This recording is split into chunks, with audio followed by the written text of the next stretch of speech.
Recording on કરી દીધું છે, શરૂ કરીએ. પ્રભુજી ગઈકાલનું અપલોડ કરવાનું બાકી છે? ના, બંને એક સાથે હું આજે કરી દઈશ. ઓકે.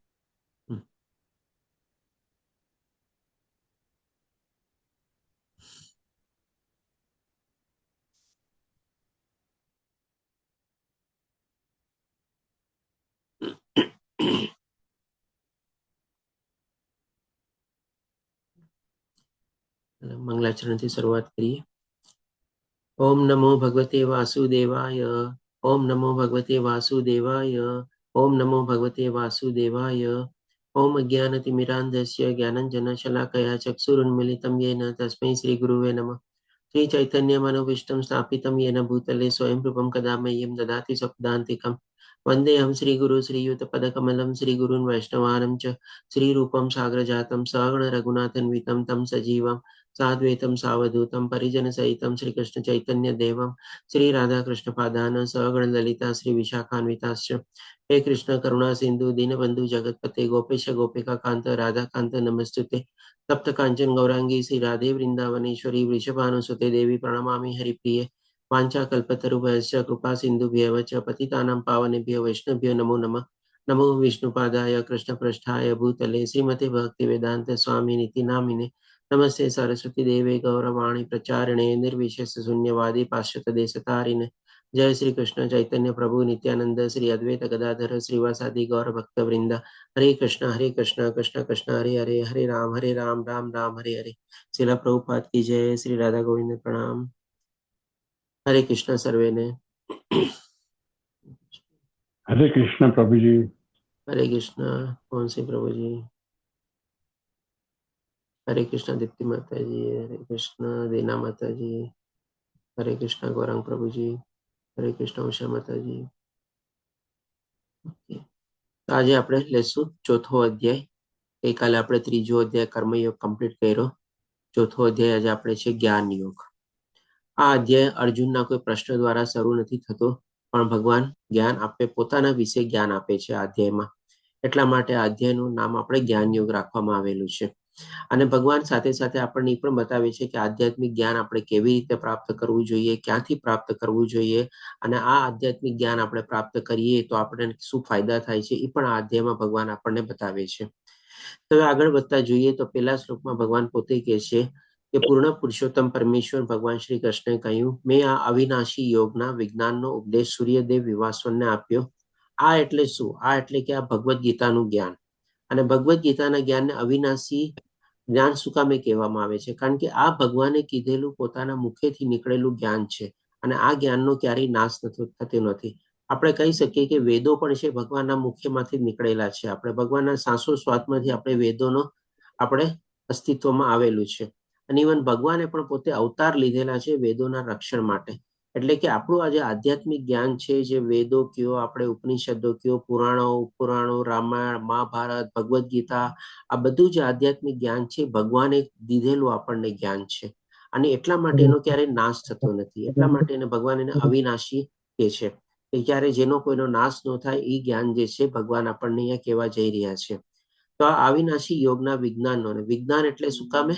તો કે ભાઈ જ્ઞાન એટલે કે ભાઈ આપણે માની લો કોઈ થિયોરિટિકલ બુકિશ નોલેજ અથવા પુસ્તકને વાંચીને આપણે જ્ઞાન મેળવી લઈએ, એ આપણે એક થિયોરિટિકલ જ્ઞાન તરીકે કહેવાય. પણ જ્યારે એ જ થિયોરિટિકલ જ્ઞાનને આપણે પ્રેક્ટિકલમાં આપણે એપ્લાય કરીએ અથવા એને આચરણમાં મૂકીએ અથવા એના પ્રયોગ દ્વારા એને પુરવાર કરીએ તમારે, ત્યારે આપણે વિજ્ઞાન થઈ જાય. તો એ જ ભગવાન કહે છે આ ભગવદ્ ગીતાનું જે જ્ઞાન જે ખાલી બુકિશ જ્ઞાન નથી. ગઈકાલે પણ તમને ખ્યાલ હોય તો આપણે કીધેલું હતું કે ભગવદ્ ગીતાને આપણે જીવવાની છે. ભગવદ્ ગીતાને ખાલી વાંચવાની, સમજવાની, બુદ્ધિમાં ઉતારવાની, શ્લોકો યાદ કરવાની અને મુખસ્થ કરવાની નથી, પણ ભગવદ્ ગીતાને આપણે જીવવાની છે, પોતાના આચરણમાં મૂકવાની છે. તો એ જ થઈ ગયું આપણે વિજ્ઞાન. તો એ રીતે ભગવાન કહે છે કે અવિનાશી યોગના વિજ્ઞાનનો ઉપદેશ એટલે કે આ જ્ઞાનનો ઉપદેશ સૌથી પહેલા ભગવાને કોને આપેલો હતો? તો કે ભાઈ સૂર્યદેવ અથવા વિવાસવનને આપેલો હતો. સૂર્યદેવનું બીજું નામ વિવાસવન છે. અને વિવાસોને પછી બીજા કોને આપ્યો? આગળ વધતા વિવાસોને માનવોના પિતા એટલે કે મનુને આપેલો. અને પછી મનુએ વળી આ ઉપદેશ ઈક્ષ્વાકુને આપેલો. ઈક્ષ્વાકુ એટલે કે ભાઈ જે વંશમાં ભગવાન રામ અવતરિત થયા હતા એ વંશને ભગવાન અહીંયા ડિસ્ક્રાઇબ કરે છે. એટલે કે આ રીતે જ્ઞાન કેટલું પુરાતન છે એના સંદર્ભમાં ભગવાન આપણને પહેલા બતાવે છે. આ જ્ઞાન એવું નથી કે ખાલી મહાભારતના યુદ્ધ ભૂમિ ઉપર જ્યારે અર્જુન વિવશ થઈ ગયો હતો અને ભગવાનને શરણાગતિ લે છે અને ભગવાનને પ્રશ્નો પૂછે છે અને ભગવાન એના નિવારણ રૂપે આ જ્ઞાન એને આપે છે. ઓન ધ સ્પોટ ઇન્સ્ટન્ટલી ભગવાને આ જ્ઞાન ત્યારે મહાભારતના યુદ્ધ ભૂમિ પર ક્રિએટ નથી કરેલું, પણ આ જ્ઞાન જે છે એ કેટલું પુરાતન છે અને કેવું અવિનાશી છે એ પણ ભગવાન બતાવે છે. અને સૌથી પહેલા કોને આપેલું હતું એ પણ ભગવાન આપણને આ શ્લોકમાં બતાવે છે. હવે પછી આગળ વધતા જોઈએ તો ભગવાન આપણને બીજા શ્લોકમાં કહે છે, એ રીતે હે અર્જુન, આ પરમ વિજ્ઞાન ગુરુ શિષ્ય પરંપરા દ્વારા પ્રાપ્ત થયું. એટલે કે ભગવાન આ અવિનાશી જ્ઞાનનો આપણને એક લાક્ષણિકતા બતાવે છે. કઈ લાક્ષણિકતા? તો કે આ જ્ઞાન જે પ્રાપ્ત કરવાની એક લાક્ષણિકતા એ છે કે ભાઈ આપણે ગુરુ શિષ્ય પરંપરામાં આ જ્ઞાન આપણે પ્રાપ્ત કરવું જોઈએ. કોઈ કે પોતાના મન ઘડિત આના કહીને કે ભાઈ ઉચ્ચારણ કરે, કે કોઈ મન ઘડિત એના આપણને ભાવાર્થ સમજાવે, કે કોઈ મન ઘડિત પોતાના આપણને મિનિંગ સમજાવે, અથવા તો એને જે સમજાય એને જે ગમે એ આપણને સમજાવે, એવી રીતે આપણે ક્યાંયથી આ જ્ઞાન પ્રાપ્ત ન કરવું જોઈએ. ક્યાંયથી પણ આપણે આધ્યાત્મિક જ્ઞાન, ખાલી ભગવદ્ ગીતા નહીં પણ કોઈ પણ આધ્યાત્મિક જ્ઞાન જ્યારે આપણે લેવા માનવી ઈચ્છુક થઈએ અને એમાં આપણે પ્રવૃત્ત થઈએ, તો જેને પણ આપણે સાંભળીએ આપણે એનું સોર્સ જાણવો જોઈએ કે ભાઈ કઈ પરંપરાને ફોલો કરે છે. એના એટલું જ આપણે કહીએ ને કે 3 પેઢી 3 ગુરુના આપણે જાણવાની કોશિશ કરવી જોઈએ. આપણે જેમ આપણે કોઈનું સગપણ કરવું હોય, સુરેશ પ્રભુજી આપને કોર્સ નથી આપ્યો? ઓકે, પ્રભુજી આમ પતા નથી, જરા વિડીયો ઓન કરો ને તો દેખાય આપ.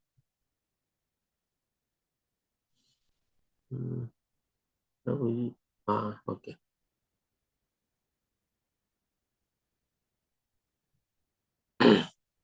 ચાલો બનાવી દીધા છે આપણે કોર્સ. એટલે કે ક્યારે પણ આપણે જયારે આધ્યાત્મિક જ્ઞાન પ્રાપ્ત કરવું હોય ત્યારે એનો સોર્સ અથવા તો સ્ત્રોત શું છે એ જાણવાની પહેલા આપણે કોશિશ કરવી જોઈએ કે ભાઈ એના ગુરુ કોણ છે, એના ગુરુ કોણ છે, એના ગુરુ કોણ છે. એટલીસ્ટ 3 આપણે જનરેશન સુધી આપણે જાણવાની કોશિશ કરીએ અને એ આપણે એમાં સાચું પુરવાર થાય ત્યારે આપણે એ જ્ઞાન મેળવવાની એની પાસેથી આપણે આગળ વધવું જોઈએ.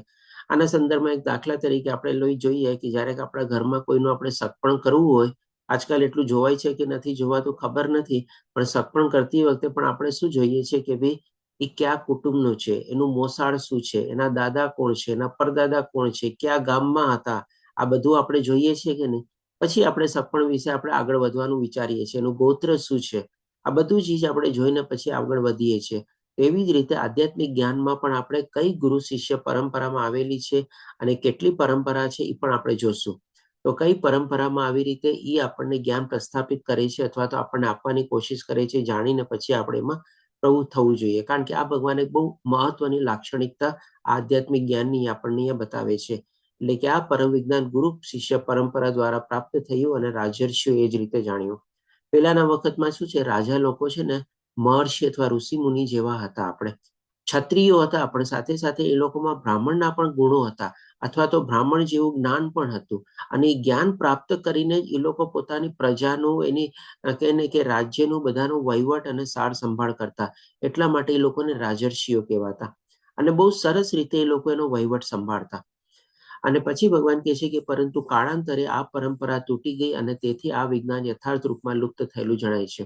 એટલે કે ભગવાન એક આપણને સાથે સાથે બીજી એ લાક્ષણિકતા બતાવે છે. એની લાક્ષણિકતા આપણે કહી શકીએ કે એડવાન્ટેજ બતાવ્યો કે ભાઈ ગુરુ શિષ્ય પરંપરામાં લેવું જોઈએ, અને હવે ડિસએડવાન્ટેજમાં રૂપમાં આપણને બતાવે છે કે ભાઈ સમયના અંતરે આ જે ગુરુ શિષ્ય પરંપરા હતી અથવા તો એ જે જ્ઞાનની યથાર્થતા હતી અથવા તો એની જે સચોટતા હતી એ આસ્તે આસ્તે લુપ્ત થઈ ગઈ અથવા તો ખોવાઈ ગઈ. કેમ આપણે આજના દાખલા તરીકે પણ જોઈએ, આપણે આપણા જનરેશનમાં કેટલા લોકો અત્યારે ભગવદ્ ગીતા લોકોએ જાણી હશે, સમજ્યા હશે કે વાંચી બી હશે, તમારી ઇવન જોઈ હશે ને, એ પણ જો કહું ને તો કદાચ અતિશયોક્તિ નથી. ઘણા લોકો આજના તારીખમાં પણ એવા જનરેશન છે આપણે કે જેણે જે ભગવદ્ ગીતા જોઈ પણ નહીં હશે. આપણે નવા લોકોને પૂછવા જઈએ ને, આજના છોકરાઓ કે કોલેજમાં ભણતા લોકોને પણ કહીએ કે ભાઈ તમને ભગવદ્ ગીતા વિશે કેટલું જ્ઞાન છે, તમને ભગવાન રામ વિશે કેટલું જ્ઞાન છે, કોના પુત્ર હતા, એમની માતા કોણ હતી, કેટલી માતા હતી, એમના પિતા કોણ હતા, ભગવાન શ્રી કૃષ્ણ વિશે ક્યાંનું કેટલું જ્ઞાન છે, એમની કેટલી માતા હતી, કેવી રીતે હતા, એ બધું પણ આપણને હજી લોકો પૂરેપૂરા સચોટ જવાબ ન આપી શકે. શું કામે? કારણ કે આપણે લોકો અત્યારે નથી ભગવદ્ ગીતા આપણા ઘરમાં, આપણે પોતે પણ ઘણીવાર નથી સમજેલી હોતી, સ્કૂલ કોલેજમાં ભણાવતા નથી, અને ઘરમાં પણ આપણે ખાલી કદાચ હોય ભગવદ્ ગીતા તો ખાલી લાલ કપડામાં બાંધીને આપણે રાખી મૂકીએ છીએ. પણ એને રીતે આપણે સમજવાની, વાંચવાની અથવા ઉતારવાની કોશિશ કરતા નથી. તો એમાં જે રહેલું જ્ઞાન છે એ જ પરંપરા દ્વારા આસ્તે આસ્તે પછી લુપ્ત થતું જાય છે. અથવા તો કોઈ જે સમજ્યું હોય તો એને જે ગમે, એને જે સમજાય એ પોતે બીજાને સમજાવે, જે એને ન સમજાય, ન ખબર હોય એ એને ડિસ્કાર્ડ કરી દે. એટલે કે એક કન્ટિન્યુટી હોય, એક સિક્વન્સ હોય, એ આસ્તે આસ્તે તૂટતી જાય તમારે. એટલા માટે ભગવાન કહે છે કે યથાર્થ રૂપમાં લુપ્ત થયેલું જણાય છે. હવે અહીંયા જે ભગવાન આપણને ગુરુ શિષ્ય પરંપરા બતાવે છે એના વિશે થોડુંક આપણે જાણી લઈએ. કે જેમ પહેલા કીધું કે આપણે ગુરુ શિષ્ય પરંપરામાં જ્ઞાન પ્રાપ્ત કરવું જોઈએ. તો અત્યારે આપણે આજે નમન દાસ પ્રભુજી દ્વારા જે આપણા ભગવદ્ ગીતાના ઓનલાઈન કોર્સમાં આપણે ત્યારે જોડાયેલા છે, ત્યારે 59મો બેચ ચાલે છે. એટલે કે દર મહિનાનો એક બેચ ગણીએ તો લગભગ 5 વર્ષ થયા. અને જો વચ્ચે બ્રેક વચ્ચે થયેલા હતા એ ગણીને જો આપણે કરીએ તો લગભગ ઓલમોસ્ટ 6 વર્ષ જેવા પૂરા થઈ ગયા છે. કારણ કે કોરોના કાળ દરમિયાન આ શરૂ થયેલું હતું યજ્ઞ તરીકે. તો એ સંદર્ભમાં આપણે જોઈએ કે આ જે ઇસ્કોનની પરંપરા છે, ગુરુ શિષ્ય પરંપરામાં ક્યાં આવે છે અને કેટલી પરંપરા છે આપણે. તો સૌથી પહેલા તો શું છે, આપણા શાસ્ત્ર પ્રમાણે 4 પરંપરાનો નિર્દેશ કરવામાં આવેલો છે. સૌથી પહેલી પરંપરા છે જેમાં ઇસ્કોન પરંપરા સમાવેશ થયેલી છે, એમાં એ બ્રહ્મ માધવ ગૌડીય પરંપરા છે આપણે. અને એમાં મોટા એક આચાર્ય થઈ ગયા તમારે માધવાચાર્ય. અને બીજી એક પરંપરા છે, ભગવાન શ્રી કૃષ્ણે જયારે લક્ષ્મીજીને જ્ઞાન આપ્યું હતું, એટલે કે શ્રી પરંપરા કહેવાય છે, અથવા તો લક્ષ્મી પરંપરા. એમાં મોટા આચાર્ય થઈ ગયા રામાનુજાચાર્ય. અને ત્રીજી એક પરંપરા છે જયારે ભગવાન શ્રી કૃષ્ણએ શિવજીને જ્ઞાન આપેલું હતું, એટલે કે શિવ પરંપરા.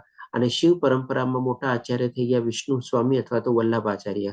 અથવા તો આપણા ગુજરાતી લોકો ઘણા બધા જે પુષ્ટિ માર્ગ હોય છે એ આ પરંપરામાં આવે છે આપણે. અને ચોથી એક પરંપરા છે કુમાર પરંપરા, કે જ્યાં બ્રહ્માજીના 4 પુત્રો હતા, સનક, સનાતન, સનંદન અને સનત કુમાર. એમને ભગવાને જ્ઞાન આપેલું હતું. અને એ પરંપરામાં મોટા આચાર્ય થઈ ગયા નિંબાકાચાર્ય. તો આપણે જે અત્યારે પરંપરામાં જે છે એ આ બ્રહ્મ માધવ ગૌડીય પરંપરા તરીકે આપણે ઓળખાય છે, જેમાં ઇસ્કોન આપણે આવેલી છે. ઇસ્કોન કોઈ પરંપરા નથી, પણ ઇસ્કોન એક સંસ્થાનું નામ છે. ત્યારે તમે પહેલો અધ્યાય લીધેલો હશે ત્યારે આપણે ઇન્ટ્રોડક્શન તરીકે આ બધું આપણે લીધેલું હતું કે ઇસ્કોન શું છે. સ્થાપક જે બધાને વિનંતી મ્યુટ રાખે. ઇસ્કોનના સ્થાપક આચાર્ય શ્રીલા પ્રભુપાદજી છે, એમણે કેવી રીતે 1966માં એમની સ્થાપના કરેલી હતી, બધું આપણે બેકગ્રાઉન્ડ તરીકે એમાં ચર્ચા થયેલી હશે. તો અત્યારે જે આપણે પરંપરા ગુરુ શિષ્ય પરંપરા છે બ્રહ્મ માધવ ગૌડીય પરંપરા છે, એમાં શ્રીલા પ્રભુપાદજી પણ ક્યાં ક્રમાંકે આવે છે એ પણ આપણે જોઈ લઈએ. તો સૌથી પહેલા આપણે ભગવાન શ્રી કૃષ્ણે આ જ્ઞાન બ્રહ્માજીને આપેલું, એટલે કે બ્રહ્મ માધવ ગૌડીય પરંપરા તરીકે જાણીતી છે આપણે. અને એમાં જે થઈ ગયા આપણે આ બધા જે મુખ્ય અથવા જે મોટા મોટા આચાર્ય થઈ ગયા એ બધાના નામ છે આપણે. આના સિવાય પણ ઘણા બધા આચાર્ય થઈ ગયા છે, પણ આપણે મુખ્ય અહીંયા ટાંકવેલા છે. અને એના પછી આવે છે બ્રહ્માજીના પુત્ર એટલે કે નારદ મુનિ. નારદ મુનિ પછી વ્યાસદેવજી. વ્યાસદેવજી પણ આપણે કહીને કે નારદ મુનિના શિષ્ય તરીકે કહેવાય છે. અને વ્યાસદેવજી એ ભગવાનનો અવતાર પણ છે. ત્યારે વ્યાસદેવે બધા શાસ્ત્રોને પોતે લેખિત રૂપમાં કર્યા, ત્યારે એમને કંઈક થાય છે કે મને કાંઈક ખૂટે છે, શું કામે મને હજી મનમાં સંતોષ નથી થતો. ત્યારે નારદ મુનિ આવીને કહે છે કે ભાઈ તમે ભાગવતમ તો હજી લખેલું જ નથી, ભગવાનની લીલાઓનું નિરૂપણ તો તમે કર્યું જ નથી, ભગવાનના ભક્તોની બધી કથાઓ તો તમે વર્ણવી જ નથી. એટલે પછી નારદ મુનિના માર્ગદર્શનથી આપણે વ્યાસ મુનિ આપણે જે છે ભાગવતમની રચના કરે છે. એટલે વ્યાસદેવજી પણ આપણે ગુરુ અને નારદ મુનિ ગુરુ તરીકે છે. અને નારદ મુનિ ઘણા બધાના ગુરુ છે. ધ્રુવ મહારાજજીના ગુરુ છે, પ્રહલાદ મહારાજજીના ગુરુ છે. પછી આપણે આવે છે માધવાચાર્ય. એવી રીતે આ બધા આપણે ક્રમાંક મોટા મોટા આચાર્ય આમાં થયેલા છે. અને અહીંયા આપણે ચૈતન્ય મહાપ્રભુજી પણ આપણે ભગવાનના જ અવતાર તરીકે આપણે લગભગ 550 વર્ષ પહેલા આપણે અવતરિત થયેલા હતા, જે 22મા ક્રમાંકમાં છે. અને બીજા આપણે જો 5 ઇમિડિયેટ 5 આપણે જો જોઈએ તો શ્રીલા પ્રભુપાદજી આપણે ત્યારે 32મા ક્રમાંકે છે. એમના ગુરુ કોણ? તો કે ભક્તિ સિદ્ધાંત સરસ્વતી ઠાકુર, એમના ગુરુ જય કિશોરદાસ બાબા, અને એમના ગુરુ ભક્તિ વિનોદ ઠાકુર, અને એમના ગુરુ બલદેવ જગન્નાથ બાબા. આપણે આ બધા આપણે ગુરુ શિષ્ય પરંપરામાં આવેલા છે. અને નમન દાસ પ્રભુજી જે છે એ આપણે શ્રીલા પ્રભુપાદજીના ગુરુ છે આપણે. અને નમન દાસ પ્રભુજી દ્વારા જ આપણે આ બધા ક્લાસોનું બધાનું આયોજન થયેલું છે. અમે લોકો પણ એમના હેઠળ માર્ગદર્શન અથવા તો જ્ઞાન પ્રાપ્ત કરેલું છે. એટલે કે આ ગુરુ શિષ્ય પરંપરામાં આપણે બધા અત્યારે આગળ વધી રહ્યા છે. 59માં આ લેવલ 1ના બેચમાં. એવી રીતે લેવલ 2, 3, 4, 5 ચાલે છે. આપણે કિડ્સના ચાલે છે, એડલ્ટના ચાલે છે. અલગ અલગ રીતે આપણે બાકી બધા ક્લાસીસ પણ એમાં ચાલે છે. અને એનો બધાનો આપણે અત્યારે લાભ લઈ રહ્યા છે. આ શોર્ટમાં આપણે જસ્ટ ગુરુ શિષ્ય પરંપરા ડિસ્કસ કરી. હવે પછી ત્રીજા શ્લોકમાં ભગવાન કહે છે કે તે જ આ પ્રાચીન યોગ, એટલે કે એ જે ઓરિજિનલ જ્ઞાન હતું અને જેનો નાશ ન થાય એવો અવિનાશી જે યોગ છે, એ ભગવાન કહે છે કે હવે એ જ્ઞાન હું તને ફરીથી કહીશ. એટલે કે જે પરમેશ્વર સાથેના સંબંધનું વિજ્ઞાન આજે હું તને કહી રહ્યો છું. એટલે કે યોગનો મતલબ શું? કે જે જ્ઞાન આપણને ભગવાનની સાથે જોડે એ યોગ. આપણે ભગવદ્ ગીતાના 18 અધ્યાયમાં આપણે યોગ તરીકે લઈએ છીએ. જેમ કે ગઈકાલે પણ આપણે કર્મ યોગ લીધો. કર્મયોગમાં ખાલી આપણને કર્મ નથી બતાવતા, ખાલી નિષ્કામ કર્મ ભગવાન નથી બતાવતા, પણ સાથે સાથે ભગવાન કહે છે કે નિષ્કામ કર્મની સાથે ભગવાનની ભક્તિ એડ કરીએ તો એ ભગવાનની સાથે આપણને જોડે છે. અને ભક્તિ એડ કરીએ ત્યારે જ આપણે કર્મયોગ ગણાય છે. બાકી તો ઘણા લોકો કે ભાઈ હું તો મારું નિષ્કામ કરું છું, કોઈનું ગુરુ નથી ચાહતો, બધાનું સારું કરું છું, બધા પ્રત્યે સમત્વ ભાવ રાખું છું, બધું કરું છું, પણ હજી ભગવાનમાં નથી માનતો તમારે, તો એ કર્મયોગ ન ગણાય. એ ખાલી નિષ્કામ કર્મ સુધી સીમિત થઈ ગયું કહેવાય આપણે. પણ એટલા માટે ભગવાન કહે છે કે આ પ્રાચીન યોગ જે પરમેશ્વર સાથેના સંબંધનું વિજ્ઞાન આજે હું તને ફરી કહી રહ્યો છું, કારણ કે તું મારો ભક્ત તથા મિત્ર છે અને તેથી આ વિજ્ઞાનના દિવ્ય રહસ્યને સમજી શકે છે. તો અહીંયા ભગવાન આપણને બીજી 2 લાક્ષણિકતા આધ્યાત્મિક જ્ઞાનની બતાવે છે. પહેલા આગલા શ્લોકમાં ભગવાને લાક્ષણિકતા શું બતાવી? કે ભાઈ ગુરુ શિષ્ય પરંપરામાં જ્ઞાન પ્રાપ્ત કરવું જોઈએ આપણે. બીજી લાક્ષણિકતા એ બતાવી કે ભાઈ એ ગુરુ શિષ્ય પરંપરામાં કંઈ બ્રેક અથવા કંઈ તૂટેલી ન હોવી જોઈએ. નહીં તો શું છે, એમાં આપણે કંઈક ને કંઈક મિશ્રણ અથવા તો કંઈક ને કંઈક મિક્સિંગ એમાં આવી શકે તમારે. અને ત્રીજી લાક્ષણિકતા ભગવાન આપણને બતાવે છે આધ્યાત્મિક જ્ઞાન મેળવવા માટે. તો ભગવાન કહે છે કે તું મારો ભક્ત તથા મિત્ર છે. એટલે કે કેવળ અને કેવળ જો ભગવાનના ભક્ત થઈએ તો જ આ ભગવદ્ ગીતાનું જ્ઞાન આપણે પ્રાપ્ત કરી શકીએ. જેમ ગઈકાલે આપણે થોડું ઘણું ડિસ્કસ કરેલું હતું કે આ ભગવદ્ ગીતાને ખાલી વાંચવી, સમજવી, મુખસ્થ કરવી જરૂરી નથી, પણ ભક્તિમાં આપણે પ્રવૃત્ત થવાનું છે. અને 18માં અધ્યાયમાં ભગવાન આપણે જેને 3 ભાગમાં વિભાજિત કરીએ તો પહેલા 6 અધ્યાય આપણે કહી શકીએ કે ભાઈ ભગવાને કર્મયોગ ઉપર થોડું વધારે ફોકસ કરેલું છે. અને વચ્ચેના જે 6 અધ્યાય છે કહીને કે ભાઈ 7 થી લઈને આપણે 12મા અધ્યાય સુધી, અને 12મો અધ્યાય તો ભક્તિ યોગ, એટલે કે આ 7 અધ્યાયમાં ભગવાને ભક્તિ ઉપર બહુ ફોકસ કરેલું છે. અને છેલ્લા જે 6 અધ્યાય છે એમાં ભગવાને જ્ઞાન યોગ ઉપર ફોકસ કરેલું છે. આખી ભગવદ્ ગીતાનો સારાંશ એ છે કે ભગવાનની શરણાગતિ લ્યો અને ભગવાનની ભક્તિમાં આપણે પ્રવૃત્ત થઈ જાઓ. એટલે કે ભગવાનના ભક્ત થઈને જો આપણે સમજીએ તો આ જ્ઞાનને આપણે પ્રાપ્ત કરી શકીએ, અથવા તો આ જ્ઞાનને આપણે સમજી બી ન શકીએ. ગમે તેટલું આપણે કરી લઈએ તો બી. આપણે કહે છે ને કે ભાઈ મેં તો ભગવદ્ ગીતા ઘણી વાર વાંચેલી છે, પણ આપણે એને કહીએ કે સારાંશ રૂપ મને સમજાવતો તમારે. ક્યાં એક શ્લોકને આપણે સારાંશ રૂપે લઈ શકીએ તમારે? આપણને ન સમજાવી શકે, ન કહી શકે તમારે. કારણ કે એ એક એને પુસ્તક તરીકે અથવા તો એક ઐતિહાસિક પુસ્તક તરીકે સમજવાની કોશિશ કરતા હોય, અથવા તો એક સ્ટોરી બુક તરીકે વાંચવાની કોશિશ કરે, પણ ભક્તિમાં જ્યાં સુધી પ્રવૃત્ત ન થાય ત્યાં સુધી આપણે ન સમજી શકીએ. તો આ ત્રીજી લાક્ષણિકતા છે. અને પછી ભગવાન આપણને જે ચોથી લાક્ષણિકતા આપણને બતાવે છે, અને તેથી આ વિજ્ઞાનના દિવ્ય રહસ્ય સમજી શકે છે. શું કામ આધ્યાત્મિક જ્ઞાન ભગવદ્ ગીતાના જ્ઞાનને ભગવાન દિવ્ય રહસ્ય તરીકે બતાવે છે? કારણ કે ભગવદ્ ગીતા તો માર્કેટમાં ઘણી બધી ઉપલબ્ધ છે, અને આજથી ઉપલબ્ધ નથી, વર્ષોથી ઉપલબ્ધ છે. તમારે ઘણા બધા એના પ્રકાશક ને બધા થઈ ગયા, તેમ છતાં બધી ભગવદ્ ગીતા વાંચીને શું બધા લોકો ભગવાનના ભક્ત બની શક્યા? ન બની શક્યા. એટલે કે જ્યાં સુધી આવો મનમાં ભાવ ન કેળવે ત્યાં સુધી એની અંદર રહેલું જ્ઞાન જે છે એ પણ એની સામે છતું ન થાય આપણે, અથવા તો એ જ્ઞાનનો એને મિનિંગ ન સમજાય તમારે. એટલા માટે એને ભગવાન અહીંયા દિવ્ય રહસ્ય તરીકે બતાવે છે કે એ રહસ્યનું રહસ્ય જ રહે, ખાલી પુસ્તકમાં અને પુસ્તકમાં જ રહી જાય જ્ઞાન. એ આપણા આચરણમાં ન આવી શકે જ્યાં સુધી આપણે ભગવાનની ભક્તિમાં ન પ્રવેશ શકીએ ત્યારે. તો આ રીતે ભગવાને 4 લક્ષણ આપણને આધ્યાત્મિક જ્ઞાનના બતાવે છે બીજા અને ત્રીજા શ્લોકમાં. હવે પછી ભગવાન આપણને બતાવે છે કે ભાઈ આ જે જ્ઞાન આપણે આટલું અર્વાચીન છે, તો ભક્ત તરીકે જેમ આપણે ગઈકાલે કીધું હતું ને કે આ જ્ઞાનમાં જો આગળ વધવું હોય, આપણે આચરણમાં મૂકવું હોય, તો આપણા મનમાં પણ પ્રશ્નો જાગવા જોઈએ. અને આપણે પણ પોતાની જાતને અર્જુનની સ્થિતિમાં મૂકીને આપણે સમજવાની કોશિશ કરીએ તો જ આ જ્ઞાનને આપણી અંદર ઉતારીને આપણે એના આચરણમાં આપણે આગળ વધી શકીએ. નહીં તો આપણને કોઈ ફાયદો નથી થવાનો. તો એવી જ રીતે અર્જુન પણ હવે પ્રશ્ન પૂછે છે. તો હવે અર્જુન જે પ્રશ્ન પૂછે છે એ જોઈએ આપણે. તો અર્જુને ભગવાનને પ્રશ્ન પૂછ્યો 4થા શ્લોકમાં. અને ગઈકાલે જેમ આપણે કીધેલું હતું કે ભાઈ પ્રશ્ન પૂછવો બહુ જરૂરી છે આપણે, કારણ કે આચરણમાં જ્યારે મૂકવું હોય તો જ આપણા મનમાં પ્રશ્ન ઉદ્ભવે. જો ખાલી આ ક્લાસ અટેન્ડ કરવા હોય, ક્વિઝ સોલ્વ કરવી હોય, સર્ટિફિકેટ પ્રાપ્ત કરવું હોય તો ઘણું ઈઝી છે તમારે. પણ આચરણમાં મૂકવા માટે જ આપણા મનમાં અલગ અલગ મનોમંથન કરીએ, આપણે એનું ચિંતન કરીએ, આ કેમ થયું, આવી રીતે કેમ થયું, આમ થાય તો શું થાય, એમ થાય તો શું થાય, આ બધા પ્રશ્નો જ્યારે આપણને ઉદ્ભવે ત્યારે જ આપણે એમાં આગળ વધી શકીએ, અથવા તો એમાં આપણે પેલું પગલું આપણે આગળ વધારી શકીએ. ગઈકાલે આપણે સારી એવી ચર્ચા થઈ હતી, લગભગ આપણે બધા પાર્ટિસિપન્ટે અલગ અલગ આપણને પ્રશ્નો પૂછેલા હતા. તો એક બહુ સારી પ્રેક્ટિસ છે, આપણે પ્રશ્નો પૂછવા જરૂરી છે. તમારે વગર પ્રશ્ને આપણે કોઈ ચીજમાં છે ને આગળ ન વધી શકીએ.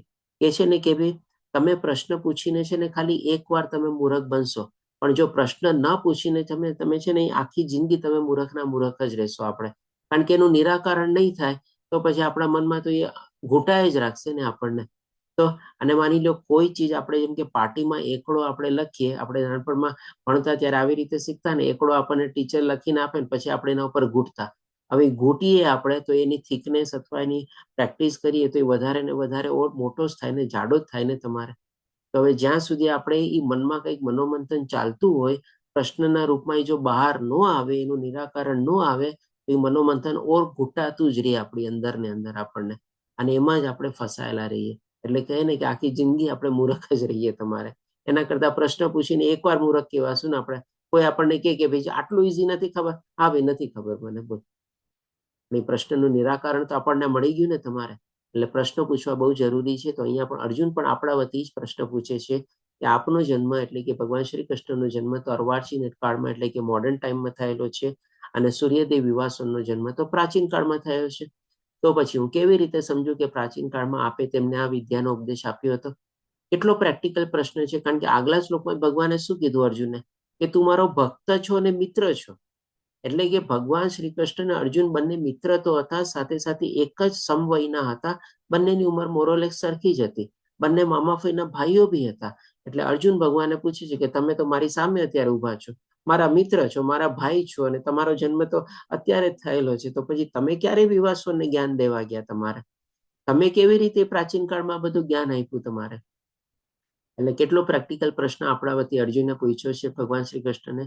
તો ભગવાન શ્રી કૃષ્ણનો જવાબ આપતા પણ કહે છે, તો ભગવાન શ્રી કૃષ્ણનો જવાબ આપતા 5મા શ્લોકમાં કહે છે, ભગવાન બોલ્યા, તારા અને મારા અનેકાનેક જન્મો થઈ ચૂક્યા છે. હવે આ શ્લોક આપણને કદાચ અત્યારે ન સમજાય, પણ હું તમને જસ્ટ ખાલી આપણે હિન્ટ તરીકે લઉં, કારણ કે ભગવદ્ ગીતામાં શું છે, ઘણા બધા શ્લોક એવા છે કે ભાઈ ઈ પર્ટિક્યુલરલી ઈ ચેપ્ટર અથવા એના સંદર્ભમાં પણ આપણે એને સમજવાની કોશિશ કરીએ ને તો ક્યારેક ન સમજાય. પણ એના ઘણા આગલા ચેપ્ટરો, પાછલા ચેપ્ટરોમાં પણ એ બધા શ્લોકની છે ને એક લિંક હોય છે તમારે. જી ચંદ્રિકા માતાજી, આપણો હેન્ડ રેસ છે, શું કહેશો?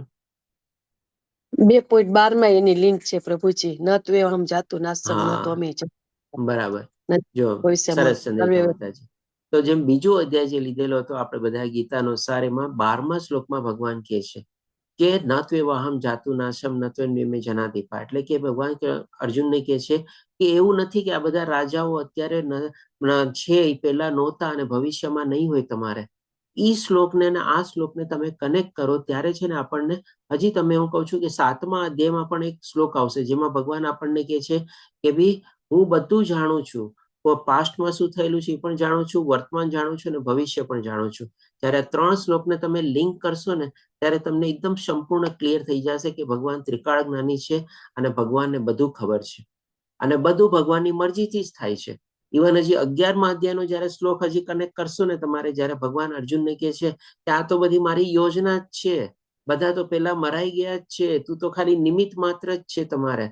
હવે તમને આખી 4 શ્લોકની તમે જો સિક્વન્સ બાંધશો તો તમને ખબર પડશે કે ભગવાન તો કહે ને કે બધું જ જાણે છે અને બધું ભગવાનની મરજીથી જ થાય છે. કોઈ ચીજ અચાનક નથી થતું.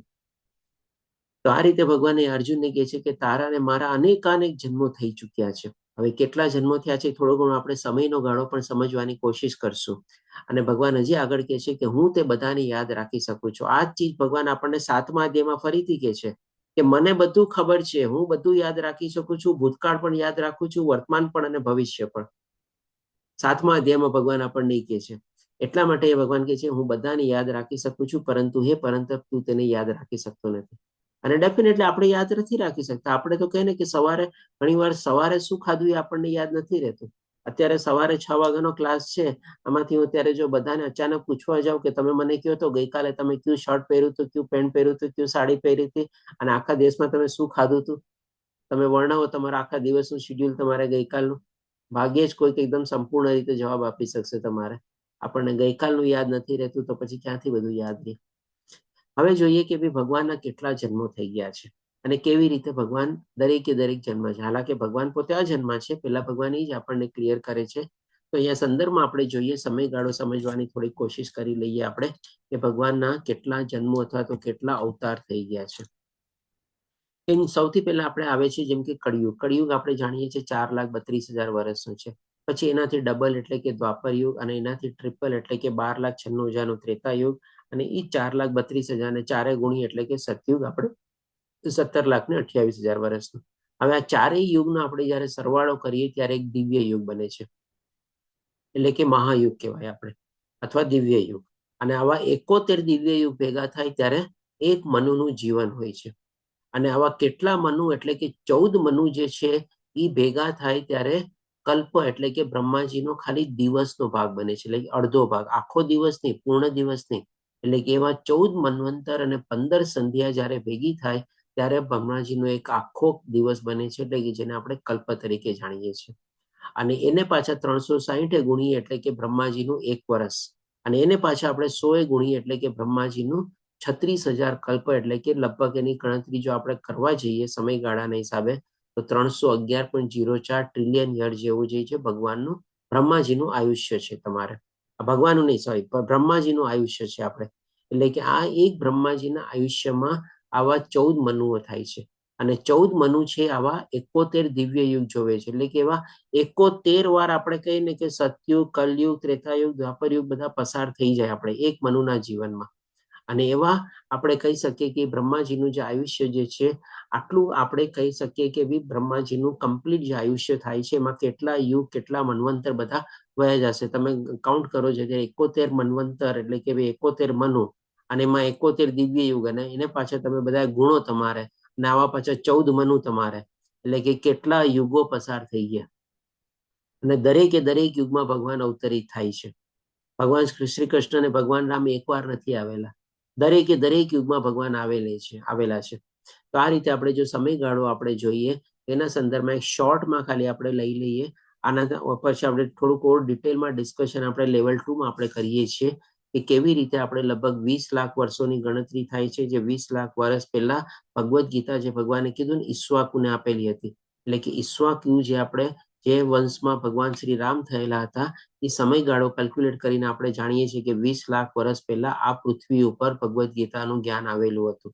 અને વિવાસવનને જ્યારે જે ભગવાને જ્ઞાન આપેલું હતું એ ગણતરી પ્રમાણે આપણે લગભગ 12 કરોડ વર્ષ થાય છે. આપણે જે ભગવાને પહેલા શ્લોકમાં આપણને કીધું કે સૌથી પહેલા મેં વિવાસવનને આપ્યું, વિવાસવને મનુને આપ્યું, ને મનુએ ઈક્ષ્વાકુને આપ્યું. આ સિક્વન્સ પ્રમાણે ભગવદ્ ગીતાનું જ્ઞાન આટલું પુરાતન છે. અને આપણે સમયગાળો જે અહીંયા જોયો તમારે તેના સંદર્ભમાં શોર્ટમાં આપણે જોઈએ કે ભાઈ બ્રહ્માજીની 1 સેકન્ડ એટલે કે આપણા 1 લાખ વર્ષો થઈ જાય છે.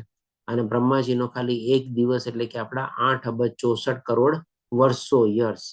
અને આને હજી તમે 360 ગુણો અને હજી 100 ગુણો ત્યારે આપણા એને કે બ્રહ્માજીનું આખું આયુષ્ય. આમાં કેટલાય અવતારો થઈ જાય ને બધું થઈ જાય આપણે. આ રીતે આના સંદર્ભમાં આપણે જોઈએ તો ભગવાન હવે આપણને 6થા શ્લોકમાં કહે છે કે જો કે હું અજન્મા છું. કારણ કે આગલા શ્લોકમાં ભગવાને શું કીધું કે મારા અને તારા અનેક જન્મો થઈ શક્યા છે, પણ એ અર્જુનને ખાલી સમજાવવા માટે કીધું હતું કે આ પોતે ભગવાન કેટલા પુરાતન છે અને કેટલું જૂનું આ જ્ઞાન છે. કારણ કે અર્જુનનો પ્રશ્ન શું હતો કે ભાઈ તમે તો અર્વાચીન યુગમાં જન્મેલા છો, તો તમે એ ટાઈમમાં કેવી રીતે આ જ્ઞાન એમને આપેલું હતું. એટલે કે એ કેવા ખાતર ભગવાન એને કહે છે કે ભાઈ હું મારા અને તારા અનેક જન્મો થઈ ગયા છે. પણ હવે ભગવાન આપણને ઓર સ્પષ્ટતા કરીને અહીંયા કહે છે કે ભાઈ જો કે હું અજન્મા છું. એટલે કે ભગવાન જન્મ નથી લેતા, ભગવાન અવતરિત થાય છે, હંમેશા ભગવાન પ્રગટ થાય છે. અને મારો દિવ્ય દેહ કદી નાશ પામતો નથી. એટલે કે ભગવાનનો જે દેહ છે દિવ્ય દેહ છે. તો આના સંદર્ભમાં આપણે થોડુંક જાણી લઈએ કે ભાઈ આપણા દેહમાં અને ભગવાનના દેહમાં ફરક શું હોય છે. આપણો દેહ શું છે, સૌથી પહેલા તો 5 મહાભૂતોથી બનેલો છે, જે ભગવાન આપણને 7મા અધ્યાયમાં બતાવે છે. અને આ 5 મહાભૂતોથી આપણો દેહ બનેલો છે, એટલે કે આપણે ત્રિગુણી માયાના પ્રભાવ હેઠળ રહેલા છે. ત્યારે ભગવાનનો દેહ જે છે 5 મહાભૂતોથી નથી બનેલો. એટલે કે ભગવાનના દેહમાં આપણે કહી શકીએ કે ભાઈ આપણી જેમ અંદર હાડકા, માંસ, લોહી ને બધું રહેલું હોય છે, એવું ભગવાનના દેહમાં નથી. અને આપણો દેહ 5 ભૂતોથી બનેલો છે. એટલે આપણે ઉંમર પ્રમાણે, સમય પ્રમાણે આપણો દેહ છે વૃદ્ધ પામે છે અને નાશ પામે છે. પેલા વિકસે છે, પછી એક સ્થિતિ પામે છે, સ્થિતિ પામીને પછી આસ્તે આસ્તે ઘડપણ પામે છે, અને ઘડપણ પામે છે પછી મૃત્યુ થાય છે શરીરનું. કારણ કે 5 મહાભૂતોનું બનેલું છે. પણ ભગવાનનો દેહ 5 મહાભૂતોથી બનેલો નથી. એટલે કે ભગવાન હંમેશા યૌવન જ રહે છે તમારે. આપણે કહી શકીએ કે મહાભારતના યુદ્ધ વખતે પણ ભગવાનની ઉંમર લગભગ 101 વર્ષની હતી તમારે. પણ તેમ છતાં આપણને 16 વર્ષના એકદમ નવયુવાન જ લાગે છે. આપણે ક્યારેય કોઈ ભગવાન શ્રી કૃષ્ણનો એવો કોઈ ફોટો અથવા એવું કોઈ ચિત્ર, કઈ એવી કોઈ મૂર્તિ જોઈ છે કે જેમાં લાંબી લાંબી સફેદ દાઢી હોય, સફેદ વાળ હોય, મોઢા ઉપર કરચલી પડી ગઈ હોય, એવો કોઈ ચહેરો આપણે જોયો છે? એવો કોઈ આપણે દર્શન કર્યા છે તમારે? ના. કે ભગવાનનો દેહ છે દિવ્ય છે, હંમેશા યૌવન રહે છે. અને જેમ કીધું કે ભાઈ આપણો દેહ ત્રિગુણી માયાના પ્રભાવ હેઠળ હોય છે, ત્યારે ભગવાનનો દેહ ત્રિગુણી માયાના પ્રભાવ હેઠળ હોતો નથી. આ બધા થોડાક બેઝિક ડિફરન્સીસ છે ભગવાનના દેહમાં અને આપણા દેહમાં. અને પછી ભગવાન કહે છે કે તથા હું સર્વ જીવોનો સ્વામી છું. એટલે સર્વ જીવો એટલે કે બધા જીવોના 84 લાખ પ્રકારના બધા જીવોના સ્વામી ભગવાન પોતે છે. કેવી રીતે સ્વામી છે? તો ભગવાન આપણને 14મા અધ્યાયમાં બતાવે છે કે હું બધાનો બીજ પ્રદાતા પિતા છું તમારે. અને બધા જીવો જે છે, ઇન્ક્લુડિંગ બ્રહ્મા, ઇન્ક્લુડિંગ દેવતા, ઇન્ક્લુડિંગ 84 લાખ પ્રકારના પશુ પક્ષી, બધા જીવો ભગવાનમાંથી જ આવે છે. કારણ કે એમાં જ ભગવાનનો અંશ તરીકે આત્મા રહેલો હોય છે તમારે. એટલા માટે ભગવાન કહે છે કે હું બધા જીવોનો સ્વામી છું. છતાં હું દરેક યુગમાં મારા દિવ્ય મૂળ રૂપમાં આવું છું. ભગવાન હંમેશા જ્યારે પ્રગટ થાય છે, અવતરિત થાય છે, ત્યારે એનું મૂળ રૂપ કયું છે? તો કે મૂળ રૂપ એમનું ચતુર્ભુજ રૂપ છે આપણે. એટલે કે શંખ, ચક્ર, પદ્મ, ગદાધારી. ત્યારે ભગવાન શ્રી કૃષ્ણ આપણે જાણીએ છીએ કે કંસના કારાગૃહમાં દેવકી અને વસુદેવજીના સામે પ્રગટ થયેલા હતા. ત્યારે પણ આપણે ચતુર્ભુજ રૂપમાં પહેલા પ્રગટ થાય છે. એવી રીતે દેવકી અને વસુદેવજીને દર્શન આપે છે. અને પછી દેવકી માતા અને વસુદેવજી ભગવાનને કહે છે અમે તો આપણે બાળ રૂપમાં જોવા માંગીએ છીએ. ત્યારે ભગવાન પછી પોતાનું ચતુર્ભુજ રૂપ મિનિમાઇઝ કરીને પોતે બાળ રૂપમાં આવે છે. નંદગોપાલ તરીકે આવે છે, બાળ ગોપાલ તરીકે પોતે પ્રગટ થાય છે અથવા અવતરિત થાય છે. એટલે કે આ બધું કોણ કરી શકે? ભગવાન જ કરી શકે ને.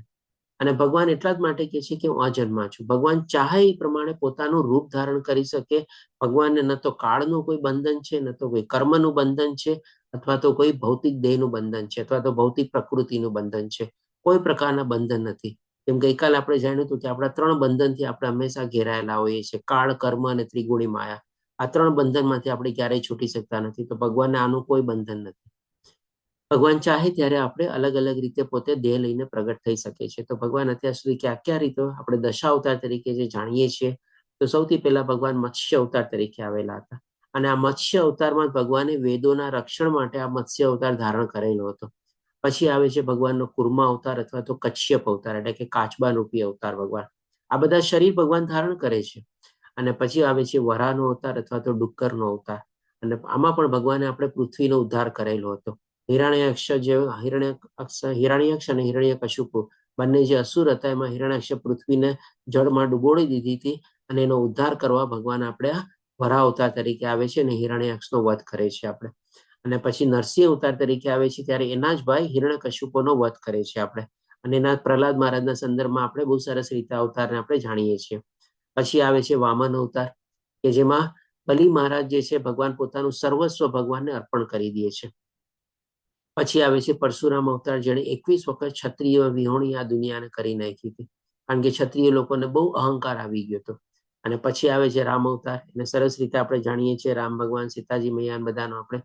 પછી આવે છે કૃષ્ણ અવતાર, આને પણ આપણે સરસ રીતે જાણીએ છીએ અને એની ચર્ચા આપણે કરીએ છીએ. અને વચ્ચે આવી ગયો આપણે લગભગ 2 થી 2.5 વર્ષ પહેલા બુદ્ધ અવતાર આપણે.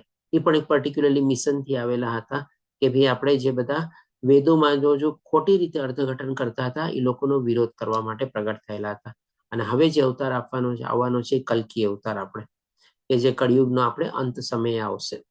આ રીતે ભગવાનના જે બધા દશા અવતાર તરીકે જાણીએ છીએ, આ બધા દશા અવતાર ભગવાનમાંથી જ પ્રગટ થયેલા છે અથવા તો અવતરિત થયેલા છે. અને શેમાંથી આવેલા છે? તો કે ભગવાન શ્રી કૃષ્ણમાંથી જ આવેલા છે. એટલા જ માટે ભગવાન શ્રી કૃષ્ણ આપણે અવતાર પણ છે ને અવતારી પણ છે આપણે.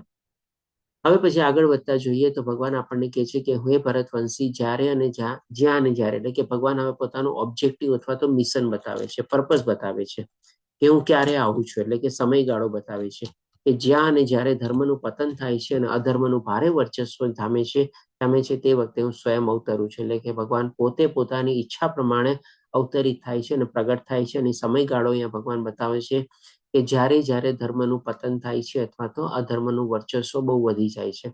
તો આપણે જાણીએ છીએ કે મહાભારત કાળ દરમિયાન પણ આપણે જાણી શકીએ કે ભાઈ ધર્મનું ઓલમોસ્ટ ઘણું બધું પતન થયેલું હતું. આપણે જેમ કે કૌરવોનો અને પાંડવોનો જ આપણે દાખલો લઈએ તો મહાભારતનું જે યુદ્ધ થયું તમારે એની પહેલાની જે બધી ઘટનાઓ હતી તમારે કેટલું બધું ધર્મનું આપણે પતન થયેલું હતું, સ્ત્રીઓનું અપમાન થયેલું હતું, એમના ચીરહરણ કરવાની કોશિશ કરવામાં આવેલી હતી. આ બધું શું છે? ધર્મનો વિનાશ જ છે ને આપણે. અને અધર્મનું ભારે વર્ચસ્વ વધી ગયું હતું. એક કૌરવ આપણે કહીએ કે દુષ્ટ પક્ષ તરીકે આપણે જો જાણીએ તો એ લોકોએ પાંડવો ઉપર ખોટા કેટલા બધા અત્યાચાર કરેલા હતા. અને જ્યારે અંધ રાજા ધૃતરાષ્ટ્ર આ બધા પોતે સહન કરી લે છે તો તમે વિચારી શકો છો એની પ્રજાની કેવી હાલત થઈ હશે તમારે. ત્યારે પોતાના જ કુટુંબમાં પોતાના ઘરમાં જ મેમ્બર ઉપર જો અત્યાચાર થતો હોય તો બહાર લોકો ઉપર કેવી રીતે સ્થિતિ હશે તમારે. એટલે કે ઘણું બધું આપણે કહી શકીએ કે ધર્મ અને અધર્મ વચ્ચે બહુ ડિફરન્સ થઈ ગયો હતો. ધર્મનું પતન સારું એવું થયેલું હતું અને અધર્મનું ભારે વર્ચસ્વ હતું. અને ત્યારે ભગવાન કહે છે કે હું અવતરું છું.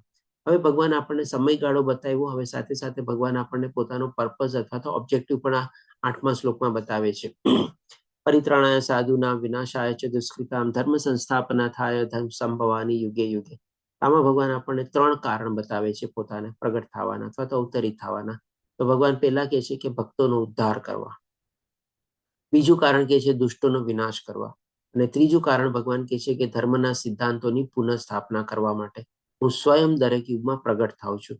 અહીંયા તમે જો બધી જગ્યાએ હવે ભગવાન આપણને પ્રગટ અથવા અવતરિત તરીકે બતાવે છે, જન્મ તરીકે નથી બતાવતા આપણને. તો અહીંયા જે ભગવાને આપણને પોતાના 3 પર્પસ બતાવ્યા, 3 કારણ બતાવ્યા પ્રગટ થવાના, તેના સંદર્ભમાં આપણે જોઈએ કે આમાંથી મુખ્ય કારણ શું છે. હરે કૃષ્ણ. ઉષા માતાજી. બધા કૌરવ ખરાબ નહોતા, એમાં એક યુયુત્સુ જે મહાભારત પેલા પાંડવના પક્ષમાં આવ્યા. જી પિંકલ માતાજી, વાત આપની બરાબર છે. આપણે પણ શું છે, આપણે તો હંમેશા મેજોરિટી જે પ્રમાણે ચાલીએ ને કે બધા કૌરવ નહોતા ખરાબ, બરાબર છે. પણ એ જે પાંડવોના પક્ષમાં જેને આપણે કહે ને કે ચીરહરણ કરવાનો જ્યારે કોશિશ કરવામાં આવે છે ત્યારે પણ એ દુર્યોધનનો આપણે વિરોધ કરે છે, કર્ણનો પણ વિરોધ કરે છે. અને જ્યારે મહાભારતનું યુદ્ધ શરૂ થઈ જાય છે ત્યારે દુર્યોધન પણ તમે બધા પહેલા અધ્યાયમાં લીધેલું હશે, ક્યારે જ્યારે પોતાની સેનાનું વર્ણન કરે છે ત્યારે યુયુષાનું વર્ણન કરે છે. એ શું કામ દુર્યોધન એનું નામ લે છે તમારે? કેમ બાકી બધા ભાઈઓનું નામ નથી લેતો અને એનું જ નામ લે છે તમારે? તો કે ભાઈ એ ગુરુ દ્રોણાચાર્યને બતાવવા માંગે છે કે ભાઈ આ જ ભાઈ હતો જે એ ટાઈમે પાંડવોનો પક્ષ લેતો હતો અને મારો વિરોધ કર્યો હતો, પણ અત્યારે મહાભારતના યુદ્ધ વખતે એ પણ મારી સાથે જ છે. એ પાંડવોની સેનામાં ગયો નથી તમારે. એટલે કે એ બધા ત્યારે દુર્યોધન શું છે, બધા ટોણા મારતો હતો તમારે, સંભળાવતો હતો બધું ગુરુ દ્રોણાચાર્યને તમારે. એટલા માટે આવી રીતે વર્ણવે છે. ઓકે, ધન્યવાદ પિંકલ માતાજી. તો આ રીતે ભગવાન જે આપણને 3 પોતાના રીઝન બતાવે છે, કારણ બતાવે છે, તેમાં સૌથી અગત્યનું કારણ શું છે તો કે ભક્તોનો ઉદ્ધાર કરવા માટે. કારણ કે જો દુષ્ટોનો વિનાશ કરવો એ ભગવાન માટે, એના માટે ભગવાને કામ કરવા માટે આટલી બધી મહેનત ન કરવી પડે.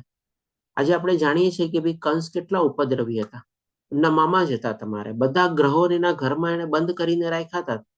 એટલો મોટો જ્ઞાની પણ હતો, એટલો મોટો ઉપદ્રવી હતો અને એટલો મોટો અસુર પણ હતો આપણે કહી શકીએ. પણ એ જ કંસને ભગવાને ખાલી એક થપ્પડ મારી અને એને તમારે એનો વધ કર્યો. તો ભગવાન તો એના ધામમાં બેઠા બેઠા બધાનો વધ કરી શકે. ભગવાન તો બધાના હૃદયમાં પરમાત્મા તરીકે બેઠેલા છે. પોતે પરમાત્મા તરીકેમાંથી હૃદયમાંથી નીકળી જાય, હૃદય બંધ પડી જાય અને મૃત્યુ પામે શરીર પર. પતી ગયું ને, વાર્તા પૂરી તમારે. તો ભગવાન આટલી મહેનત કરવાની શું જરૂર હોય તમારે? એટલે કે દુષ્ટોનો વિનાશ કરવો એ ભગવાન માટે બહુ મોટું કામ નથી. અને બીજું હજી કારણ છે, ભગવાન બતાવે છે ભક્તોનો ધર્મના સિદ્ધાંતોની પુનઃસ્થાપના કરવા માટે. જો ભગવાન એના ધામમાં બેઠા બેઠા બધા દુષ્ટોનો વિનાશ કરી દે તો પછી બચ્યું કોણ? બધા સારા જ માણસો બચ્યા ને, બધા ભગવાનના ભક્ત જ બચ્યા. તો પછી ઓટોમેટિકલી ધર્મની પુનઃસ્થાપના તો થઈ જ ગઈ તમારે. એટલે કે આ જે 2 ભગવાન કારણ બતાવે છે બહુ મોટા કારણ નથી ભગવાન માટે, પણ ભગવાનનો માટે મેઇન કારણ શું છે કે ભક્તોનો ઉદ્ધાર કરવા માટે. એટલે કે ભગવાન જ્યારે અવતરિત થાય છે અને પ્રગટ થાય છે ત્યારે ભગવાન બધી લીલાઓ કરે છે. અને એ લીલાઓ છે ને આજે પણ આપણે જો આજે આપણે ભાગવતમ સપ્તાહ બેસાડીએ, જ્યારે આપણે કૃષ્ણ જન્મ હોય, ત્યારે નંદોત્સવ હોય, ત્યારે આપણે કેટલી બધી દિવસને આપણે માણીએ છીએ તમારે. આજે પણ આપણે ગોવર્ધન લીલા છે, રાસ લીલા છે, આ બધું આપણે થાય છે તમારે.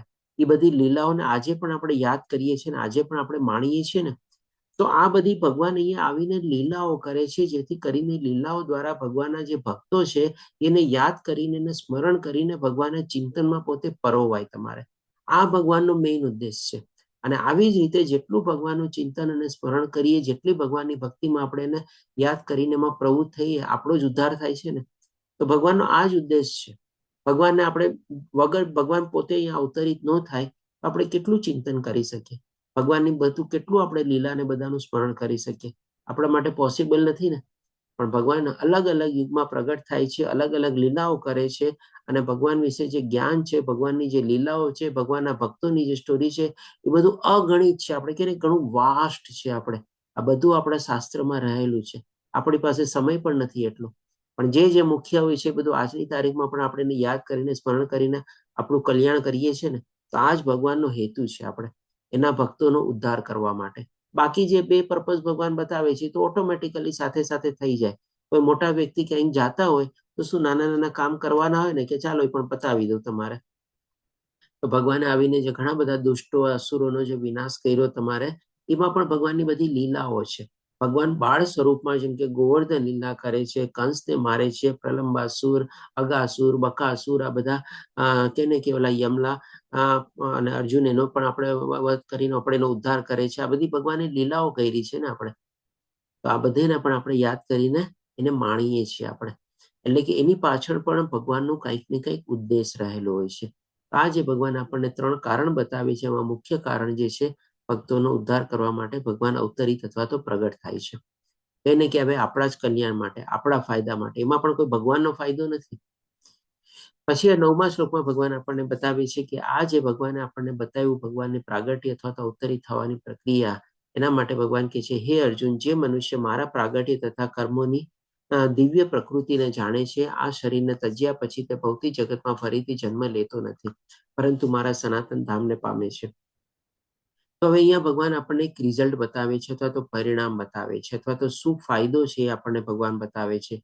કે ભગવાનની આ લીલાઓ, ભગવાનના અવતરિત થવાની બધી આપણે કહે ને કે અલગ અલગ અવતારો જે આવ્યા હતા ભગવાન, એમાં સુકામે આવ્યા હતા. મત્સ્ય અવતારમાં આવીને ભગવાને કેવી રીતે વેદોનો બધાનો ઉદ્ધાર કર્યો, નરસિંહ અવતારમાં કેવી રીતે હિરણ્યાક્ષ અને કશ્યપનો વધ કર્યો, કેવી રીતે પ્રહલાદ મહારાજનો ઉદ્ધાર કર્યો. આ બધી કથાઓ જ્યારે આપણે વાંચીએ છીએ, સાંભળીએ છીએ, અને બધા લીલાઓમાં આપણે માણીએ છીએ, અને એમાં બધામાં ભગવાનના કર્મો પણ સાથે સાથે આવી જાય છે. અને આ બધું જેટલું જાણીએ, સમજીએ, આપણે અંદર ઉતારીએ અને એમાં આપણે પ્રવૃત્ત થઈએ, તો પછી ભગવાન કહે છે કે સૌથી મોટો ફાયદો આપણને એ છે કે ભગવાનના ધામને પામીએ છીએ. અને જો એકવાર ભગવાનના ધામને આપણે પામી લીધું તો ફરીથી પછી આપણે આપણું જન્મ મૃત્યુ જરા વ્યાધિના ચક્કરમાં ફસાવવું પડતું નથી. પણ આ ચીજ શું, જે ભગવાને કીધેલી આટલી સહેલી છે, અથવા તો એના માટે કન્ડિશન શું છે, એ હવે ભગવાન આપણને 10મા આગળના શ્લોકમાં બતાવે છે કે આ ચીજ એટલી સહેલી નથી. તો ભગવાન કહે છે કે આસક્તિ એટલે કે ભય તથા ક્રોધથી મુક્ત થઈને, આસક્તિ એટલે કે ભાઈ બધા ભૌતિક વિષયોમાંથી આપણી આસક્તિ કેળવવાની છે, આપણે અનાસક્તિ કેળવવાની છે. આપણે કે આસક્તિ દૂર કરીને અનાસક્તિ કેળવવાની છે. પણ જ્યાં સુધીમાં આસક્તિ રહેલી હશે ત્યાં સુધી આપણને આ બધું ચીજ નથી મળવાની. એટલે કે બધાથી આપણે મુક્ત થવાનું છે. ભય, શેનો ભય? આપણને મૃત્યુનો ભય હોય છે. તમારે મૃત્યુ તો આવવાનું છે, તમારે શું કામ એનો ભય રાખવાનો તમારે? પછી ક્રોધ, ક્રોધ ઉપર કંટ્રોલ મેળવવાનો તમારે. તો આ બધી ચીજમાંથી જયારે આપણે મુક્ત થઈએ અને મારામાં સંપૂર્ણ રીતે લીન થઈને, મારું શરણ લઈને, ભગવાનની શરણાગતિ લઈને જયારે ભગવાનની ભક્તિમાં આપણે પ્રવૃત્ત થઈએ સંપૂર્ણ રીતે, તો ભગવાન કહે છે કે અનેક મનુષ્યો ભૂતકાળમાં મારા વિશેના જ્ઞાનથી પવિત્ર થયા છે. ત્યારે જઈને ભગવાન વિશેનું જ્ઞાન આપણે પ્રાપ્ત કરી શકીએ છીએ, જે ભગવાને આપણને પહેલા જ બતાવ્યું કે તું મારો ભક્ત અને મિત્ર છે, એટલા માટે આ દિવ્ય રહસ્યોને સમજી શકીશ. ત્યારે જ આપણે સમજ્યા ને કે આધ્યાત્મિક જ્ઞાનને સમજવા માટે આપણે ભગવાનની ભક્તિમાં પ્રવૃત્ત થવું પડે. ભૌતિક દુનિયાના બધા આસક્તિઓ બધીમાંથી આપણે પોતાના મનને વાળવું પડે, આપણે એના ઉપર કંટ્રોલ મેળવવો પડે. તો ભગવાન કહે છે કે એ રીતે બધા મારા દિવ્ય પ્રેમને પામ્યા છે. ભગવાનનો પ્રેમ પામવો એટલે કે શું? ભગવાનના ઘરે જઈને ભગવાનના સાનિધ્યમાં રહેવું, ભગવાનના ધામમાં રહેવું, ભગવાનની સેવા કરવી, ભગવાનની લીલામાં આપણે પ્રવૃત્ત થવું. આ રીતે આપણે જોઈએ છીએ કે આ મીરાબાઈ છે, નરસિંહ મહેતા છે, નારદ મુનિ છે, પછી આપણે આ ચાર કુમારો છે, પ્રહલાદ મહારાજ છે, આ બલી મહારાજ છે તમારે, પછી આપણે અમરીશ મહારાજ છે, વિશ્વ પિતામહ છે, આ પરીક્ષિત મહારાજ છે, આ દેવતી માતા છે, આ બધા લોકોએ આવી રીતે આ જ્ઞાન મેળવીને અથવા તો ભગવાનની ભક્તિમાં પ્રવૃત્ત થઈને જ એ લોકો ભગવાનના ધામને પામ્યા છે. આજે ભગવાન આપણને બતાવે છે, એના સંદર્ભમાં બધા પુરાવાઓ છે અને દાખલાઓ છે.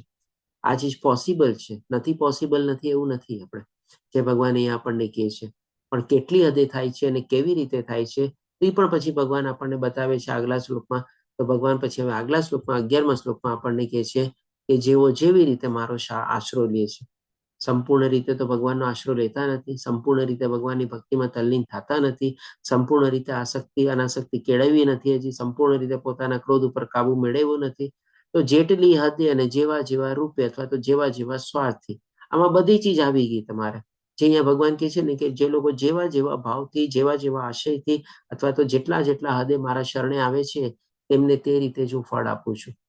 આમાં આપણે કહી શકીએ કે નિરાકારવાદીઓ પણ આવી ગયા, ભક્તિ યોગી પણ આવી ગયા, જ્ઞાન યોગી આવી ગયા, કર્મયોગી આવી ગયા, બધા ચારે વર્ણાશ્રમ વ્યવસ્થા આવી ગઈ, આશ્રમ વ્યવસ્થા આવી ગઈ, બધું આવી ગયું. દુઃખી, અર્થાર્થી, જ્ઞાની, જિજ્ઞાસુ બધા આવી ગયા તમારે. જે લોકો જેવા જેવા ભાવથી, જેટલા જેટલા ભાવથી, જેટલી જેટલી તીવ્રતાથી ભગવાનના શરણે જશે, ભગવાન એટલું જ એટલા પોતે રેસિપ્રિકેટ કરશે. આપણે જે માનો ન્યૂટનનો થર્ડ લો ઓફ મોશન છે ને તમારે, two every action there is an equal and opposite reaction. જેમ જેમ જેટલા ફોર્સથી તમે ફેંકો હશે દડો કે કાંઈ, એટલા જ ફોર્સથી તમારી સામે પાછો આવશે તમારે. તો ભગવાન પણ એ જ કહે છે, તું જે મતલબથી મારી પાસે આવીશ, જે મતલબથી, જે સ્વાર્થથી, જેનાથી તું મારો સહારો લઈશ, આશરો લઈશ, એવી રીતે હું તને ફળ આપીશ. અને બધા જ મનુષ્ય સર્વ પ્રકારે મારા માર્ગને અનુસરે છે. તો અહીંયા ભગવાનનો કહેવાનો હેતુ શું છે કે આજે માની લો ગમે તે માર્ગ ભગવાનનો અનુસરતા હોય, જેમ ભગવાન આપણને 17મા અધ્યાયમાં બતાવે છે કે બધા કોઈક ને કોઈક શ્રદ્ધાથી તો એ ખૂટેથી બંધાયેલા જ હોય છે. કાં તો એ સતોગુણી હોય, કાં તો રજોગુણી હોય, કાં તો તમોગુણી હોય. તમારે ક્યાંક ને ક્યાંક તો એની શ્રદ્ધા ટકેલી જ હોય. આજે નથી માનતો કે ભગવાન નથી, નાસ્તિક છે, તો એ પણ એક જાતિની તમોગુણી આસ્થા જ છે ને, તમોગુણી શ્રદ્ધા થઈ ગઈ તમારે. અને એ જે રસ્તો છે એ પણ તો ભગવાનનો જ રસ્તો છે તમારે. એટલા માટે એ ભગવાન કહે છે કે બધા મારા માર્ગને જ અનુસરે છે. સ્વાર્થ હોય, નિસ્વાર્થ હોય, કે વર્ણ વ્યવસ્થા હોય, કે ગમે તે નિરાકાર હોય, ભક્તિઓ, કર્મીઓ, બધા તો ભગવાનના સૂચવેલા જ માર્ગો છે. અને એ બધા અલગ અલગ રસ્તે પોતે બધા આગળ વધે છે અને ભગવાનને શરણે જાય છે. હવે પછી ભગવાન આપણને 12મા શ્લોકમાં એક ટોપિક ચેન્જ કરે છે, આપણને એને બતાવે છે 13મા શ્લોકમાં કે ભૌતિક પ્રકૃતિના 3 ગુણો તથા તેમની સાથે સંકળાયેલા કર્મ અનુસાર માનવ સમાજના 4 વર્ણોની રચના કરી છે. આ ભગવાન અહીંયા આપણને શું કામ અહીંયા થોડું શોર્ટમાં બતાવે છે. આના ઉપર છે ને ભગવાને વિસ્તૃત રીતે ચર્ચા છે ને 18મા અધ્યાયમાં કરેલી છે, જેમાં ભગવાન આપણને વર્ણ વ્યવસ્થા, બ્રાહ્મણ, ક્ષત્રિય, વૈશ્ય, શૂદ્રના બધાના ગુણો બતાવશે, એ લોકોનો સ્વભાવ બતાવશે, અને એ લોકો કેવા કાર્યમાં પ્રવૃત્ત થાય છે એ પણ ભગવાન આપણને બતાવશે. પણ અહીંયા શોર્ટમાં ખાલી ટચ એન્ડ ગો કરીને ભગવાન જાય છે, કારણ કે ભગવાને આ ટોપિક છેડો છે કે ભાઈ જેવા જેવા ભાવથી મારા શરણે લોકો બધા આવે છે, એમાં વર્ણ વ્યવસ્થા, આશ્રમ વ્યવસ્થા બધું આવી ગયું. અને ભગવાને આવી રીતે બધા માનવોની 4 પ્રકારે એને કે ભાઈ આ વિભાજન નથી કરેલો, પણ ભગવાને એક સરસ મજાની વ્યવસ્થા બનાવેલી છે આપણે. અને વર્ણ વ્યવસ્થા તરીકે કહેવાય છે, બ્રાહ્મણ, ક્ષત્રિય, વૈશ્ય, શૂદ્રો. અને એનો એ વ્યવસ્થા બનાવવાનું કે ભાઈ પાયો શું છે અથવા તો બેસિસ શું છે, તો અહીંયા ભગવાન કહે છે કે ભૌતિક પ્રકૃતિના 3 ગુણો. એટલે કે જેવો જેવનો સ્વભાવ હોય, જેવી જેવીની ગુણ, લાયકાત, કાબિલિયત હોય એ પ્રમાણે, અને સાથે સાથે એની સાથે સંકળાયેલા કર્મ, એટલે કે જેવા કર્મમાં પોતે પ્રવૃત્ત થયેલો હોય, એના બેસિસ ઉપર ભગવાને વર્ણ વ્યવસ્થા બનાવેલી છે. આપણે ખોટી રીતે મિસઇન્ટરપ્રેટ નથી કરવાની કે આ ભગવાને 4 ડિવિઝન બનાવી દીધેલા છે. આ ડિવિઝન નથી પણ ડિપાર્ટમેન્ટ છે, વિભાજન નથી પણ વ્યવસ્થા છે. આપણે એ રીતે સમજવાની આપણે કોશિશ કરવાની છે. અને આ પણ ભગવાને આપણા ફાયદા માટે જ બનાવેલી છે. આજે આ વ્યવસ્થા વગર આપણે પોતાનું પણ આપણે નિર્વાહ ન કરી શકીએ. આજે આપણે માની લો ઓફિસમાં માલિક તરીકે હોઈએ, અને એ જ ઓફિસમાં આપણે માની લો આપણો એક કોઈક સ્વીપર અથવા કે મેતર કામ કરતો હોય, જે સવારે આવીને ઓફિસ ઝાડી જાય અને ટોયલેટ, બાથરૂમ બધું સાફ કરીને પછી આપણે આવીએ, એન્ટર થઈએ ને પેલા બધું સાફ કરીને રાખે. હવે એ જ સ્વીપર અથવા એ જ જે મેતર હોય, માની લો અઠવાડિયું ન આવે, તમે ઓફિસમાં ઘૂસી શકવાના હતા? કામ કરી શકવાના હતા? તમારે ન થઈ શકે ને. એટલે કે આ બધી વ્યવસ્થા છે, બધાને એકબીજાનો કોઓપરેશન અને સપોર્ટની જરૂર પડે છે, તો જ આપણે આગળ વધી શકીએ. અધરવાઇઝ એના વગર આપણે આગળ જ ન વધી શકીએ. આ ભગવાન આપણને એનો બેસિસ અહીંયા બતાવે છે. સાથે ભગવાન આપણને એ પણ બતાવે છે કે જો કે હું આ વ્યવસ્થાનો અહીંયા સ્રષ્ટા છું, એટલે કે ઓરિજિનેટર છું, તેમ છતાં અવિકારી હોવાથી હું આ કરતા છું તેમ તું જાણ. કારણ કે આ વ્યવસ્થા ભગવાને આપણા ફાયદા માટે બનાવેલી છે, નહીં કે પોતાના ફાયદા માટે. એટલા માટે ભગવાન કહે છે કે પોતે અવિકારી, એટલે કે ભગવાને એમાં કોઈ વિકાર નથી નાખેલા, અથવા તો ભગવાનને પોતાનો એમાં કોઈ સ્વાર્થ નથી, ભગવાનને પોતાનો એમાં કોઈ મતલબ નથી તમારે. એટલા માટે ભગવાન કહે છે કે હું અકર્તા તરીકે છું, પણ ભગવાને તો આપણા માટે આ બધી ચીજો બનાવેલી છે. હવે આગળ વધતા ભગવાન આપણને બતાવે છે 14મા શ્લોકમાં કે મને કોઈ કર્મ પ્રભાવિત કરતું નથી અને મને કર્મના ફળની આકાંક્ષા પણ નથી. આના સંદર્ભમાં તમને ખ્યાલ હોય તો ગઈકાલે આપણે 3જો અધ્યાય લીધેલો હતો, ત્યારે પણ ભગવાને બતાવેલું હતું ને કે મને ન તો કોઈ ચીજની જરૂર છે, ન તો મને કોઈ ચીજનો અભાવ છે, અથવા તો ન તો કોઈ ચીજ મારે મેળવવાની ઈચ્છા છે, તેમ છતાં પણ મેં કર્મ કર્યા છે બધા.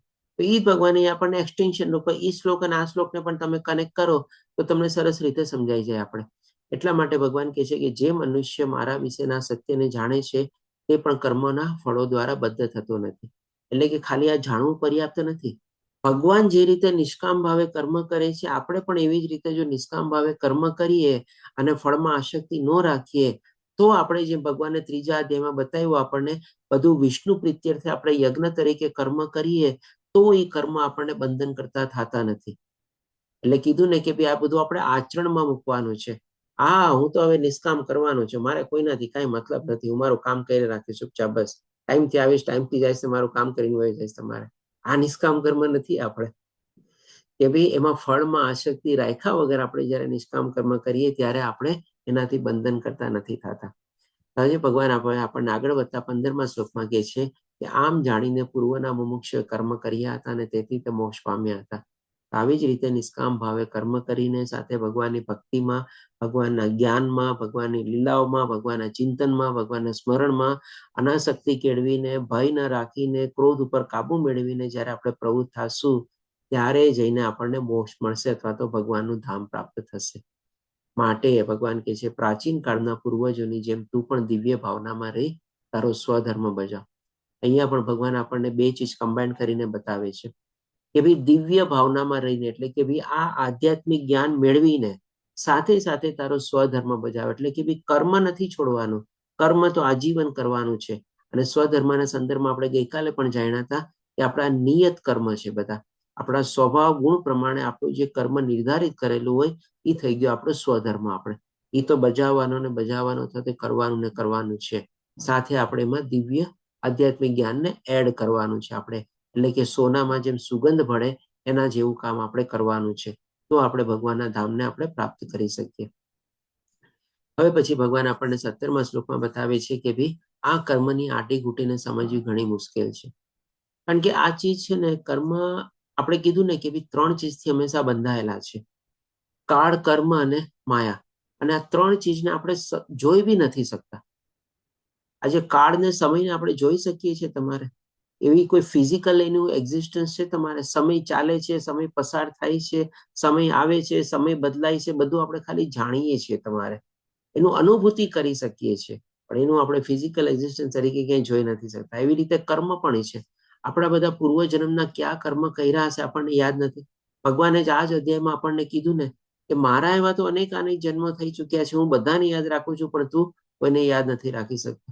એ બધામાં આપણે ક્યાં કર્મ કર્યા હશે બધા આપણને ખબર નથી. તમારે એટલે કે આને સમજી શકવાની આપણામાં કોઈ કાબિલિયત અથવા તો આપણી પાસે કોઈ એવું માપદંડ જ નથી કે મેં કેટલા કર્મ કર્યા છે, કેટલા સારા કર્યા, કેટલા ખરાબ કર્યા, ક્યાં કર્મ ભોગવી લીધા, ક્યાં કર્મ નથી ભોગવવાના હજી બાકી છે, અને ક્યાં કર્મ હજુ ક્યાં જન્મોમાં ભોગવી છે. બધાનું કોઈ આપણી પાસે માપદંડ કે કાંઈ નથી. બધું જાણતા હોય તો કેવળ અને કેવળ ભગવાન જાણે છે. એટલા માટે અહીંયા ભગવાન આપણને કહે છે કે આ બધી આટી ઘૂંટીને સમજવી ઘણી મુશ્કેલ હોય છે. માટે મનુષ્ય કર્મ શું છે, વિકર્મ શું છે અને અકર્મ શું છે તે સારી રીતે જાણવું જોઈએ. ખાલી આટલું જાણી લેવાનું બસ અત્યાર પૂરતું. આપણે અકર્મ એટલે કર્મ એટલે કે શું? કર્મના આપણે બે રીતે વિભાજન કરી શકીએ, એક સકામ કર્મ અને એક નિષ્કામ કર્મ. કર્મફળની આશાથી સાથે કોઈ કર્મમાં પ્રવૃત્ત થઈએ તો એ થઈ ગયું સકામ કર્મ, અને નિષ્કામ કર્મ ભાવે આપણે કર્મ કરીએ તો એ થઈ ગયું ફળની આશા રાખ્યા વગરનું નિષ્કામ કર્મ. અને વિકર્મ એટલે કે નેગેટિવ કર્મ, કોઈકનું ખરાબ કરવું, ઊંધું વિચારવું, કેવી રીતે કરવું, તમારે કોઈકની ઈર્ષા કરવી, બધું વિકર્મ થઈ ગયું. અને અકર્મ એટલે કે આધ્યાત્મિક કર્મ. એટલે કે નિષ્કામ કર્મની સાથે જો આપણે અકર્મ એડ કરીએ, ભગવાનને એડ કરીએ તો એ થઈ ગયું આપણું અકર્મ. તમારે અને જે સૌથી ઉચ્ચતર કર્મ છે. અને એ જ ભગવાન હવે આપણને આગલા શ્લોકમાં કરવાનું કહે છે કે ભાઈ જે મનુષ્ય કર્મમાં અકર્મ અને અકર્મમાં કર્મ જુએ છે, એટલે કે કર્મમાં શું છે, એટલે કે નિષ્કામ ભાવે કર્મ, એમાં સાથે એમાં અકર્મ, એટલે કે ભગવાનને એડ કર્યા, એટલે કે બંને કમ્બાઈન્ડ કરીને ચાલે છે, એટલે કે કર્મમાં અકર્મ થઈ ગયું. અને અકર્મમાં એટલે કે માની લો આધ્યાત્મિક જ્ઞાન પોતે પ્રાપ્ત કરી લીધું અને હવે સાથે સાથે પોતાનો સ્વધર્મ પણ પોતે નિભાવે છે, જે ભગવાને આગલા શ્લોકમાં આપણને કીધું કે ભાઈ દિવ્ય ભાવનામાં રહીને તું તારો સ્વધર્મ બજાવ. એટલે કે ભાઈ અકર્મ દિવ્ય ભાવના થઈ ગઈ અને કર્મ એટલે કે ભાઈ આપણો સ્વધર્મ નિભાવી. એટલે કે કર્મમાં અકર્મ અને અકર્મમાં અકર્મ, એટલે કે આમ જોવા જાવ તો બંને એક જ ચીજ છે. પહેલી કઈ ને પાછળ કઈ માણસ પહેલે ચાલે છે ને કયો માણસ પાછળથી ચાલે છે એના ઉપર છે તમારે. એ ભગવાન કહે છે કે તે સર્વ મનુષ્યમાં બુદ્ધિમાન છે અને સર્વ પ્રકારના કર્મોમાં પરોવાયેલો હોવા છતાં તે દિવ્ય અવસ્થામાં રહેલો છે. કામ નથી છોડતો, કામ હજી કરે છે, બધા કામ કરે છે, રૂટીન કામ જ કરે છે, પણ શું? ભગવાનને સાથે રાખીને, ભગવાનને જોડીને, ભગવાન થકી, ભગવાન દ્વારા, ભગવાન માટે એવી ભાવના લઈને પોતે ચાલે છે, જે આપણે ગઈકાલે સમજ્યા તમારે. તો એ જ આપણે અકર્મ થઈ જાય છે. અને આવી અવસ્થામાં રહીએ તો આપણને ઘણી શાંતિ મળે છે. એટલા માટે ભગવાન કહે છે દિવ્ય અવસ્થામાં રહેલો છે. હવે પછી ભગવાન આપણને 30મા શ્લોકમાં બતાવે છે, એટલે કે 19 થી લઈને 29મા શ્લોક સુધી છે ને, ભગવાન આપણને 10 પ્રકારના યજ્ઞ બતાવે છે. અને એ આપણે જયારે લેવલ 2માં જશું ને ત્યારે બધું આપણે એક એક શ્લોક લઈને આપણે ડિસ્કસ કરીએ છીએ કે ક્યાં ક્યાં 10 પ્રકારના બધા યજ્ઞો છે. તો અહીંયા આપણે સમરાઇઝ તરીકે ખાલી આ બધા શ્લોકોને આપણે વર્ણવતા અત્યારે નથી, પણ 30મા શ્લોકમાં બધા શ્લોક ભગવાન વર્ણવીને 19 થી લઈને 29મા શ્લોકમાં વર્ણવીને આપણને 30મા શ્લોકમાં કહે છે કે યજ્ઞના અર્થને જાણનારા સર્વ યજ્ઞકર્તાઓ પાપ કર્મોથી મુક્ત થઈ જાય છે. આના સંદર્ભમાં ગઈકાલે આપણે યજ્ઞની પરિભાષા અને ડેફિનેશન જાણી લીધેલી હતી. કલયુગ માટે કયું નિર્ધારી યજ્ઞ છે એ પણ આપણે જાણી લીધેલો હતો કે હરે કૃષ્ણ મહામંત્ર આપણે યજ્ઞ કરવો એ જ આપણા માટે નિર્ધારિત યજ્ઞ છે કલયુગમાં આપણે. અને આ યજ્ઞ કરતા આપણે હંમેશા કહીને કે ભાઈ એવા આધ્યાત્મિક કર્મમાં આપણે પ્રવૃત્ત થયેલા, એટલે અકર્મમાં પ્રવૃત્ત થઈએ તો જ આપણે આવા બધા પાપ કર્મોથી આપણે મુક્ત થઈ શકીએ છીએ. અથવા તો જે બધા કર્મ આપણે કરીએ છીએ આપણને બંધન કરતા નથી થતા. અને યજ્ઞોના ફળરૂપી અમૃતનું આસ્વાદન કરીને પરમ દિવ્ય આકાશ પ્રત્યે આગળ વધે છે. એટલે કે ભાઈ આસ્તે આસ્તે આપણી આધ્યાત્મિક પ્રગતિ થશે. આપણે ભગવાનના ધામ સુધી પહોંચવામાં આપણે એક એક પગલું કરીને આપણે આગળ વધવાનો આપણો પ્રયાસમાં આપણે સફળ થશું, અથવા તો આગળ વધવામાં આપણે ભગવાન આપણને પ્રેરણા આપશે. આ રીતે ભગવાન આપણને 30મા શ્લોકમાં બતાવે છે કે ભાઈ કળિયુગમાં જે જપ યજ્ઞ નિર્ધારિત કરેલો છે યજ્ઞ આપણે કરવો જ જોઈએ આપણે. અને પછી ભગવાન આપણને 31મા શ્લોકમાં બતાવે છે કે જો કોઈ નો કરે તો, એટલે કે સિક્કાની બીજી બાજુ બતાવે છે કે હે કુરુશ્રેષ્ઠ, યજ્ઞ વિના મનુષ્ય આ લોકમાં કે આ જીવનમાં કદાપી સુખપૂર્વક રહી શકતો નથી. અને તે પછી બીજા જન્મમાં કેવી રીતે રહી શકે? કારણ કે આ જન્મમાં જો આ યજ્ઞ નથી કર્યો તો ડેફિનેટલી એને મનુષ્ય જીવન તો મળવાનું જ નથી તમારે. આગલો જન્મ તો ખબર નહીં કઈ નીચલી યોનિમાં થશે અને કેટલું આપણે ભોગવવું પડશે આપણને પણ ખબર નથી તમારે. પણ અહીંયા ભગવાન આપણને આગાહી તરીકે ઓલરેડી કહી દે છે કે ભગવદ્ ગીતામાં આપણે ભવિષ્ય માટે છે ને ભવિષ્યવાણી વાંચવાની જરૂર નથી. હમણાં જેમ 9 વર્ષ બેઠું ને, ઘણા લોકો આખા વર્ષનું ફોર્ચ્યુન વાંચતા હોય, આ 2026નું મારું રાશિફળ કેવું થશે, કેવી રીતે થશે, બધું કોઈ વાંચવાની જરૂર નથી. આપણે કહીએ ને આ ભગવદ્ ગીતામાં ભગવાન આપણને 2-3 શ્લોકમાં 18 અધ્યાયમાં આપણું ભવિષ્ય શું થવાનું છે એકદમ બતાવી દે છે. ઇવન 14મા અધ્યાયમાં તો ભગવાન એકદમ ક્લિયર આપણને બતાવી દે છે કે આ લોકમાં પણ આપણો જન્મ થશે. આપણે એટલે કે આપણું ભવિષ્ય આપણને જ અહીંયા ભગવાન આપણને બતાવી દે છે. કોઈ આપણે ભવિષ્ય ફળ કે બી જોવાની જરૂર નથી. એટલે કે એ ભગવાન બતાવે છે કે બીજો આપણે યજ્ઞ ન કરીએ તો આ જીવન આપણું નિરર્થક જાય છે. જેમ ભગવાન આપણને ગઈકાલે 3જા અધ્યાયમાં પણ કીધેલું હતું કે ભાઈ જે આ યજ્ઞ ચક્રનું પાલન નથી કરતા એ પોતે નિરર્થક જીવન જીવી રહ્યો છે અને પાપ જ ખાય છે અને પાપમય જીવન જીવી રહ્યો છે આપણે. એવી જ રીતે અહીંયા પણ ભગવાન યજ્ઞના પણ સંદર્ભમાં આપણને બતાવે છે કે આ યજ્ઞ આપણે અવશ્ય કરવો ને જ કરવો જ જોઈએ. હવે પછી ભગવાન આપણને આગળ વધતા આપણને 34મા શ્લોકમાં બતાવે છે કે આ બધું જે ભગવાન દિવ્ય જ્ઞાનનું જે આટલું મહત્વ બતાવ્યું એ દિવ્ય જ્ઞાન મેળવવું કેવી રીતે. ચેટ બોક્સમાં શું કહે છે કોઈ? કળિયુગમાં યજ્ઞ એટલે ભક્તિ, નામ, જપ, કીર્તન. જી પિંકલ માતાજી, કળિયુગમાં યજ્ઞની પરિભાષા એટલે કે ભાઈ જપ યજ્ઞ. અને જપ એટલે કે ભાઈ ભગવાનનું નામ અથવા તો ભગવાનનું કીર્તન. જેમ કે કહીએ ને કે ભાઈ 3 રૂપમાં આપણે ભગવાનનું નામ જપી શકીએ આપણે. એક તો જેમ કે આપણે મનમાં ને મનમાં જ આપણે જપ કરી શકીએ, અને બીજું આપણે થોડું ઘણું આપણે હોઠ હલાવીને આજુબાજુ જરાક લોકોને સંભળાય એ રીતે આપણે જપ કરી શકીએ. અને ત્રીજું આપણે શું સમૂહમાં બધા ભેગા મળીને ભગવાનનું કીર્તનને આપણે ગુણગાન અથવા તો આપણે ભજનને બધું ગાઈ શકીએ. આ બધું આપણે જપ કીર્તનના પરિભાષામાં આવી જાય છે તમારે. સરસ ક્લિયર પિંકલ માતાજી. હવે પછી ભગવાન આપણને 34મા શ્લોકમાં બતાવે છે કે આ જ્ઞાન આપણે મેળવવું ક્યાંથી અને કેવી રીતે. તેના સંદર્ભમાં ભગવાન આપણને આ 34મા શ્લોકમાં 3 ચીજ બતાવે છે. સૌથી પહેલા ભગવાન કહે છે કે સદગુરુને શરણે જઈને સત્યને જાણવાનો પ્રયાસ કર. એટલે કે ભાઈ આપણે આધ્યાત્મિક ગુરુની ખોજ કરવાની છે આપણે, અને એના શરણે જવાનું છે આપણે. એના માટે ભગવાન કહે છે કે એને જાણવાનો પ્રયાસ કર. એટલે કે ભાઈ સદગુરુ જે ગુરુ હોય છે ને એ પણ ભગવાનના એક રિપ્રેઝેન્ટેટિવ તરીકે હોય છે. એટલા જ માટે ભગવાન કહે છે કે સત્યને જાણવાનો પ્રયાસ કર. સાચા ગુરુને ઓળખવા પારખવા આજની તારીખમાં બહુ ડિફિકલ્ટ છે, પણ એના માટે પણ આપણે પ્રયાસ કરવા જોઈએ અને એને આપણે શરણે જવું જોઈએ. બીજી ચીજ ભગવાન એ આપણને શું બતાવે છે કે તેને વિનમ્ર જઈને પ્રશ્ન પૂછ અને તેની સેવા કર. એમ કીધું ને કે ભાઈ આધ્યાત્મિક માર્ગમાં આગળ વધવા માટે પ્રશ્ન બહુ જરૂરી છે. પ્રશ્નનું જ્યાં સુધી નિરાકરણ નહીં આવે ને આપણે એમાં આગળ નહીં વધી શકીએ. આપણે જ્યાં સુધી મનમાં સંશય અને આપણને ડાઉટ રહેશે ત્યાં સુધી આપણી પ્રગતિ આપણે અવરોધક થશે અથવા તો બાધાજનક થઈ જશે. જેવા સંશયો દૂર થશે આપણી યાત્રા બહુ સરળ થઈ જશે આપણે. અને ભગવાન ત્રીજી ચીજ એ બતાવે છે કે ગુરુની સેવા કર. જો સદભાગ્ય આપણને આવા ગુરુ મળી જાય તો આપણે એની સેવા કરવાની છે આપણે એની. પછી ભગવાન કહે છે કે હવે અહીંયા આ 3 લક્ષણ આપણને શિષ્યના સંદર્ભમાં બતાવ્યા. હવે એવી જ રીતે ભગવાન ગુરુના સંદર્ભમાં પણ અહીંયા લક્ષણ બતાવે છે. તો ભગવાન કહે છે કે તે પ્રબુદ્ધ મહાત્માઓ તને જ્ઞાનોપદેશ કરી શકશે કારણ કે તેમણે સત્યનું દર્શન કર્યું છે. એટલે કે એણે આત્મ સાક્ષાત્કાર અવસ્થા સુધી પોતે પહોંચેલા હોય છે, અથવા તો આવું આધ્યાત્મિક જ્ઞાનની ઉચ્ચ અવસ્થા સુધી પોતે પહોંચેલા હોય છે. તો જ એ જ્ઞાન બીજાને આપી શકે અથવા તો એને માર્ગદર્શન આપી શકે. આ રીતે ભગવાને આ શ્લોકમાં આપણને સ્ત્રોત બતાવે છે કે કેવી રીતે આધ્યાત્મિક જ્ઞાન કોની પાસેથી જઈને અને કેવી રીતે આપણે પ્રાપ્ત કરવામાં આપણે પ્રયાસ કરવા જોઈએ. અને જ્યાં આપણને આનો સાનિધ્ય મળી જાય તો પછી આપણને કહી શકીએ કે ગુરુની પણ લાયકાત બતાવે છે કે આપણને સત્યનું દર્શન કરાવે છે, કારણ કે એણે પોતે પ્રાપ્ત કરેલું હોય છે.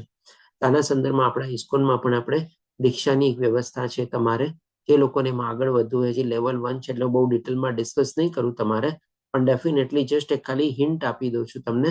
એમાં જેને આગળ વધવાની કોશિશ કરવી હોય એ લોકો એમાં આગળ વધી શકે છે.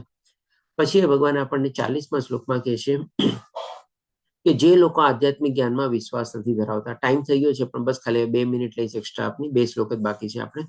એટલે કે પરંતુ જે અજ્ઞાની તથા શ્રદ્ધાવિહીન મનુષ્ય પ્રમાણભૂત શાસ્ત્રોમાં સંદેહ કરે છે. એટલે કે ભાઈ આ જે ભગવાને કીધું ને કે અવિનાશી યોગ, એટલે છે એ આપણું જે આધ્યાત્મિક જ્ઞાન છે અવિનાશી છે અને એ પ્રમાણભૂત શાસ્ત્રો છે. એટલે કે ટ્રાઇડ એન્ડ ટેસ્ટેડ છે આપણે, અને ટ્રાઇડ ટેસ્ટેડ એન્ડ પ્રોવન તરીકે છે. પૂરેપૂરા સાબિત થયેલા બધા શાસ્ત્રો છે. તેમ છતાં પણ જો કોઈ શાસ્ત્રમાં સંદેહ કરતો હોય, ડાઉટ કરતો હોય તો ભગવાન કહે છે તેઓ ભગવત ભાવના પામતા નથી. કીધું ને કે ખાલી તમે પુસ્તક તરીકે ભગવદ્ ગીતા વાંચી જાઓ, એને તમે આધ્યાત્મિક પુસ્તક તરીકે નહીં ગણો અને ખાલી સંવાદ તરીકે સમજશો, સ્ટોરી બુક તરીકે સમજશો તો તમને કોઈ ફાયદો નહીં થાય. તમારે એના રહસ્ય જરાય છતાં નહીં થાય. એટલા માટે ભગવાન કહે છે ભગવત ભાવના પામતો નથી અને તેમનું પતન થાય છે. શું કામ પતન થાય છે? કારણ કે એ 10 વાર ભગવદ્ ગીતા વાંચીને પણ હજી ભક્તિમાં પ્રવૃત્ત નથી થયો. એક માળા અથવા તો એક યજ્ઞ તરીકે પણ એમાં જાપમાં પોતે પ્રવૃત્ત નથી થતો, તો પછી ક્યાંથી એની પ્રગતિ થવાની તમારે? ભગવાન આગલા શ્લોકમાં જ કીધું ને કે જે યજ્ઞમાં પ્રવૃત્ત નથી થતો એનો નાશ જ છે તમારે. અને સંશયગ્રસ્ત વ્યક્તિ માટે નથી આ લોકમાં સુખ કે નથી પરલોકમાં.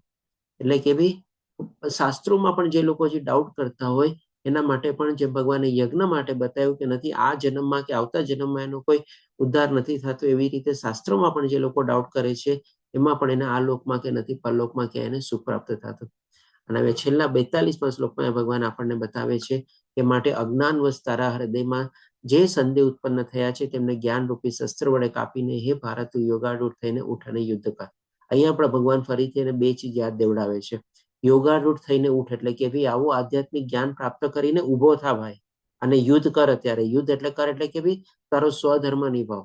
ક્યાંય આખા ભગવદ્ ગીતામાં ભગવાને કર્મને છોડવાનું તો કીધું જ નથી તમારે. બધી જગ્યાએ ભગવાનને અર્જુનને એ જ જ્ઞાન આપ્યું છે કે તારો સ્વધર્મ, નિયત કર્મ, ક્ષત્રિય તરીકે તારો યુદ્ધ લડવાનું એ બધું તો તારે કરવું જ પડશે તમારે. અને અહીંયા ભગવાન આપણને કહે છે કે આવો આધ્યાત્મિક જ્ઞાનનો આપણે ઉપયોગ કેવી રીતે કરી શકીએ. કે મનમાં એવા જે કોઈ પણ આપણને ડાઉટ ને બધું આપણે ઉત્પન્ન થાય, આવા જ્ઞાન રૂપી શસ્ત્ર વડે આપણે એનો ઉપયોગ કરી શકીએ છીએ. આ અધ્યાયમાં ભગવાન જ્ઞાનને 3 ઉપમા આપીને બતાવે છે. આપણે જ્યારે લેવલ 2 માં આવશું ત્યારે એને ઓર ડિટેલમાં સમજશું.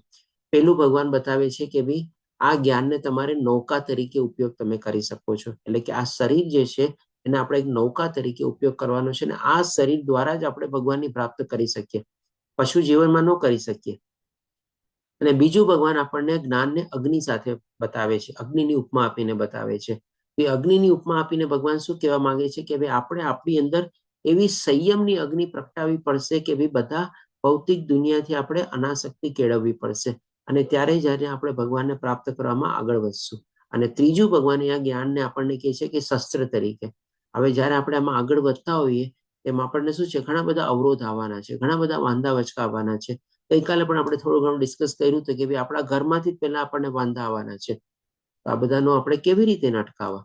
તો ભગવાન કહે છે હવે આ આધ્યાત્મિક જ્ઞાનનું તારા હાથમાં એક શસ્ત્ર આવી ગયું છે, અને એ શસ્ત્ર વડે તારે બધાનો વિરોધ કરવાનો છે, અથવા તો બધાને પેઠા પાડવાના છે તારે. અને એવી રીતે યોગારૂઢ થઈને આપણે આગળ વધવાનું છે આપણા આધ્યાત્મિક માર્ગમાં. એટલે કે આ 3 કમ્પેરિઝન આપીને ભગવાન બતાવે છે, જે આપણે લેવલ 2 માં ઓર સરસ રીતે ડિસ્કસ કરશું. આ રીતે આપણે અહીંયા ચોથો અધ્યાય કમ્પ્લીટ થાય છે. પાંચાકલ્પતરુભ્યશ્ચ કૃપા સિંધુભ્યઃ ચ પતિતાનાં પાવનેભ્યો વૈષ્ણવ્યો નમો નમઃ.